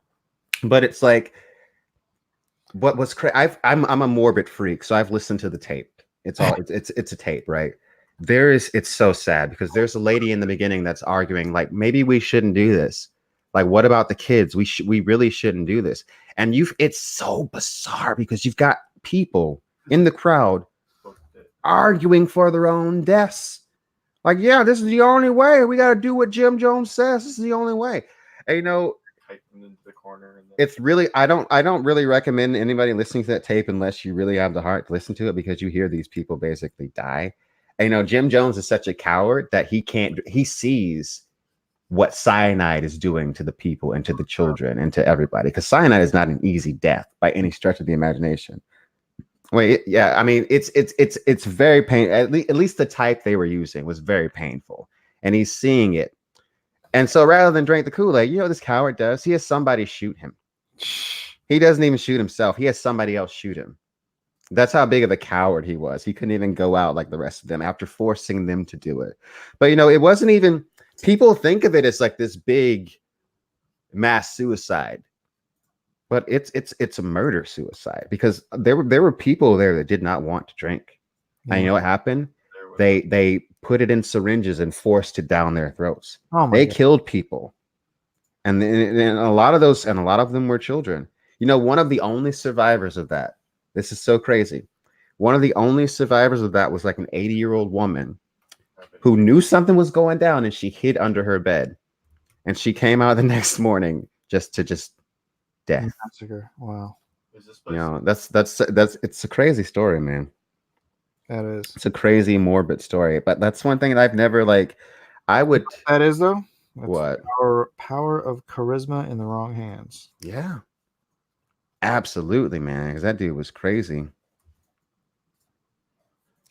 Dude was freaking crazy, man. Yeah. And people just believed it. People bought into it. People bought into it, man. That's always been spooky to me. That story to me is way spookier than the Charles Manson one. Like I feel like Charles Manson only had like a few people. Like Jim Jones had 900 people. Yeah, that's crazy. Mike is like, this is depressing. Yeah, you're totally bumming me out. The chat likes it though. They're like, we're into this morbid stuff. Oh, man. Well, I've got twisted fans, I guess. You got to tell your fans that you hang out here almost every night. Yeah, I'm always like chilling here. I definitely tweeted out that Star Trek thing. Oh, nice. I was like, come see the Star Trek. Star Trek. That was fun, man. We got to do more Trek stuff. Yeah, man, I love Star Trek. You know, Go back and review, man. I was trying to watch all the old episodes with my daughter, but we just, again, it's just time got away from us, so we only got about half Mhm. through. Star Trek. Well, Quinn, hope the best for you. Thank you, Bootsy One. He's saying, don't fall into any cults. I definitely will try not to. Just that's maybe Dune will help because Dune is all about not trusting in charismatic leaders, or at least questioning charismatic leaders, or just always questioning leaders in general. Drones here. Mm-mm-mm. Oh. Do you find Dune fans no, in they're general not. to be more intelligent? Nah. Well, it depends. It depends on where. On YouTube, yeah. But then, like on the Dune Facebook group, those are some of the dumbest people that I've. Oh, really? Yeah, well, just like on any Facebook group in general. Very dense, not in the stupid sense, but in the information sense. So I can see it like a lot of more low IQ people would probably be like, Yeah. "That's too many words." Yeah. I don't know what I think that Facebook group though has a lot of like fans of like the movie or like and stuff like that. Because that my videos will get shared on that group and people will just be like, so like it's so clear they haven't read the book. And a lot of times it's so clear they didn't even watch the video, they just comment because of the title. And it's frustrating to go there and read what people are saying because it's like, God, you uninformed swine. No, but in general though, I find that like it is you can have some pretty like detailed and thoughtful conversations with Dune fans like on Reddit. Like the Dune subreddit is really good, and just like in the comment section of my video, a lot of times people have some good Dune discussions. Right on. It's a lot of trash too.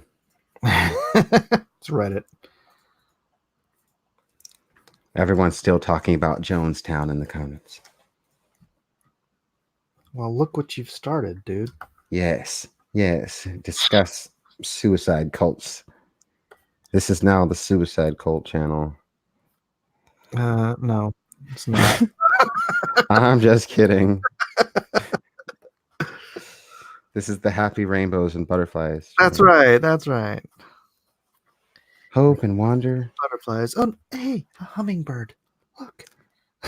Hope and wonder and peace and joy. God bless us, everyone. We just need like 800 more. Bitcoin cult. Bitcoin. You know, it's the future. So, you know anything about Bitcoin? No, I've only ever heard of Bitcoin. I've never done anything with cryptocurrency. I don't know much about it. You should check it out. I'm not going to go into a whole thing here, But I would. I need a few more troops. I wasn't. If I'm just trying to wrap this one character up, it's already 1:30, and I want to go to bed. So, yeah, for sure.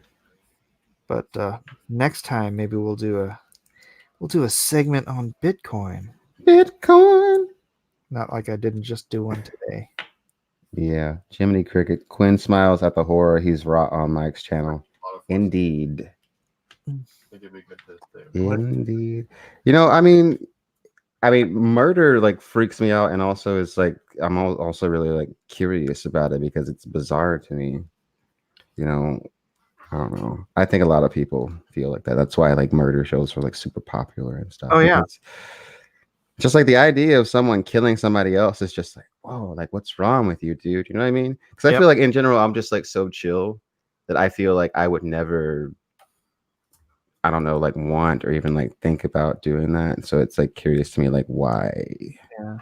Well, that was the weird thing about like the conversation we were having with Terry the other day when he's like, you know, oh, people wouldn't hurt each other and terminate each other and everything.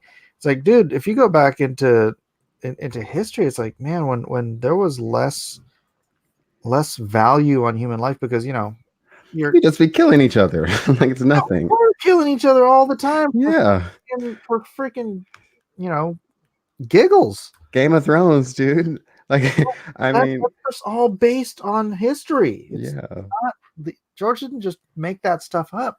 I feel like Remember in like in Rome when Polo just like he's got to execute the senator, and then like the senator's like, well, you know, can I have a second? He's like, oh yeah, sure, hold on, yeah, go ahead and do your thing. He's like, okay, I'm ready. He's like, all right, here you go, shoop, and he just, you know, it's like it's like it wasn't that life wasn't. it was brutal. I think the modern conception of just like, Ones that are just. I mean, I guess like the semi-modern conception of just like, oh, human life is precious hasn't always, I think, existed like it is now. I think people think, you know what I mean? Yeah, no, Yeah. I agree. 'Cause it's just like back in the day, it's like peasants are definitely less valuable. And it's just like, yeah, people kill. I mean, people have always killed. Is this area fine? People are brutal. Someone left you a super chat. Amateur Anth. Hold on a second. I got to dial this down a little bit. 3, 2, 6. Let's try that. Oops. Mike, what do you think about the daughters of Eve and the sons of God? I think that's where we get Nephilim. That's where we get giants. So it's where we get heroes of old, and probably where all of the Greek gods, Roman gods, Celtic gods, where the gods, quote unquote, originated story wise. I think everything has a kernel of truth. I believe that, you know, I believe King Arthur was based on that Roman soldier Arthur. I believe in the Robin Hood. I believe Robin Hood was a real character, a real human being, because he was we know about him because of minstrel songs that were actually written. And back in the day, those were like the newspapers of the time, right? So I think that Nephilims were the seed corn of the various gods around the planet, probably. How long? What are your thoughts, Quinn? On this highly biblical subject? This highly biblical subject. I don't really know a lot about it. I don't know. All right, so in the Bible, there's in Genesis chapter 6, it says that the sons of God looked upon the daughters of men. And So like found them. Oh, I remember this story. This is like when the angels like came down and messed around with like humans, and they created the giants and stuff. And No, yeah, oh, I remember that. But what's the question though? What's the deal? What do I think about this? What do you think about it? That's the question. I don't know. It's like a cool story. What do you think about my other stuff about Robin Hood and all that? About Robin Hood maybe being based off of like a real historical thing. Uh-huh. I have no idea. I don't know the history behind Robin Hood and all that stuff. But I think a lot of times stories and myths do have like an actual historical root. Yeah, Robin Hood. We know about Robin Hood because it was a series of minstrel songs that became whatever folklore or whatever you want to call it. But they had to have a root somewhere. Yeah. Minstrels were literally the CNN of the day. That's how people got news from one town to another. People would create songs about things that happened, and then sing them in pubs and stuff for the monies. Travel around England or Europe. Was Robin Hood a fox like in the Disney movie? I'm gonna guess no. What? I know. Sorry, I've been lied to. I'm sick and tired of Disney and their freaking shenanigans. I know. I'm still paying for Disney Plus, and I have not watched it since I got it. I need to cancel this. I need to cancel it too. I just got it for The Mandalorian. I guess I should watch Mandalorian and then cancel it. But then I'm never gonna. That's why I haven't canceled it though, because I'm just like, I guess I'll watch Mandalorian, and I just don't. So I do, but it's like find the time to like sit down and watch a whole show. I know. There's a lot of stuff I need to watch, like The Witcher and other things. That too. But see, I've been hearing mixed things about The Witcher. I heard that it's like only kind of, sort of good.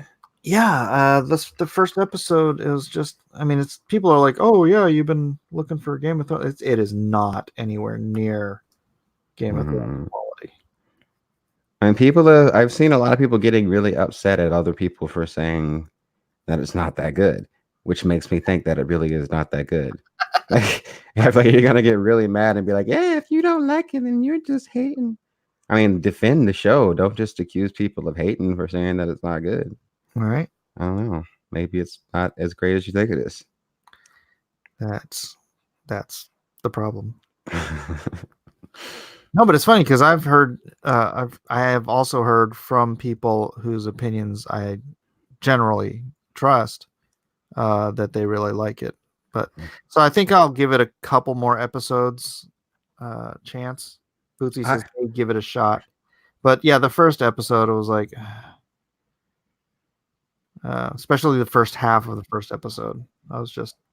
From what I've gathered, it's just mostly like dumb action fantasy, and it's not really like that. Like,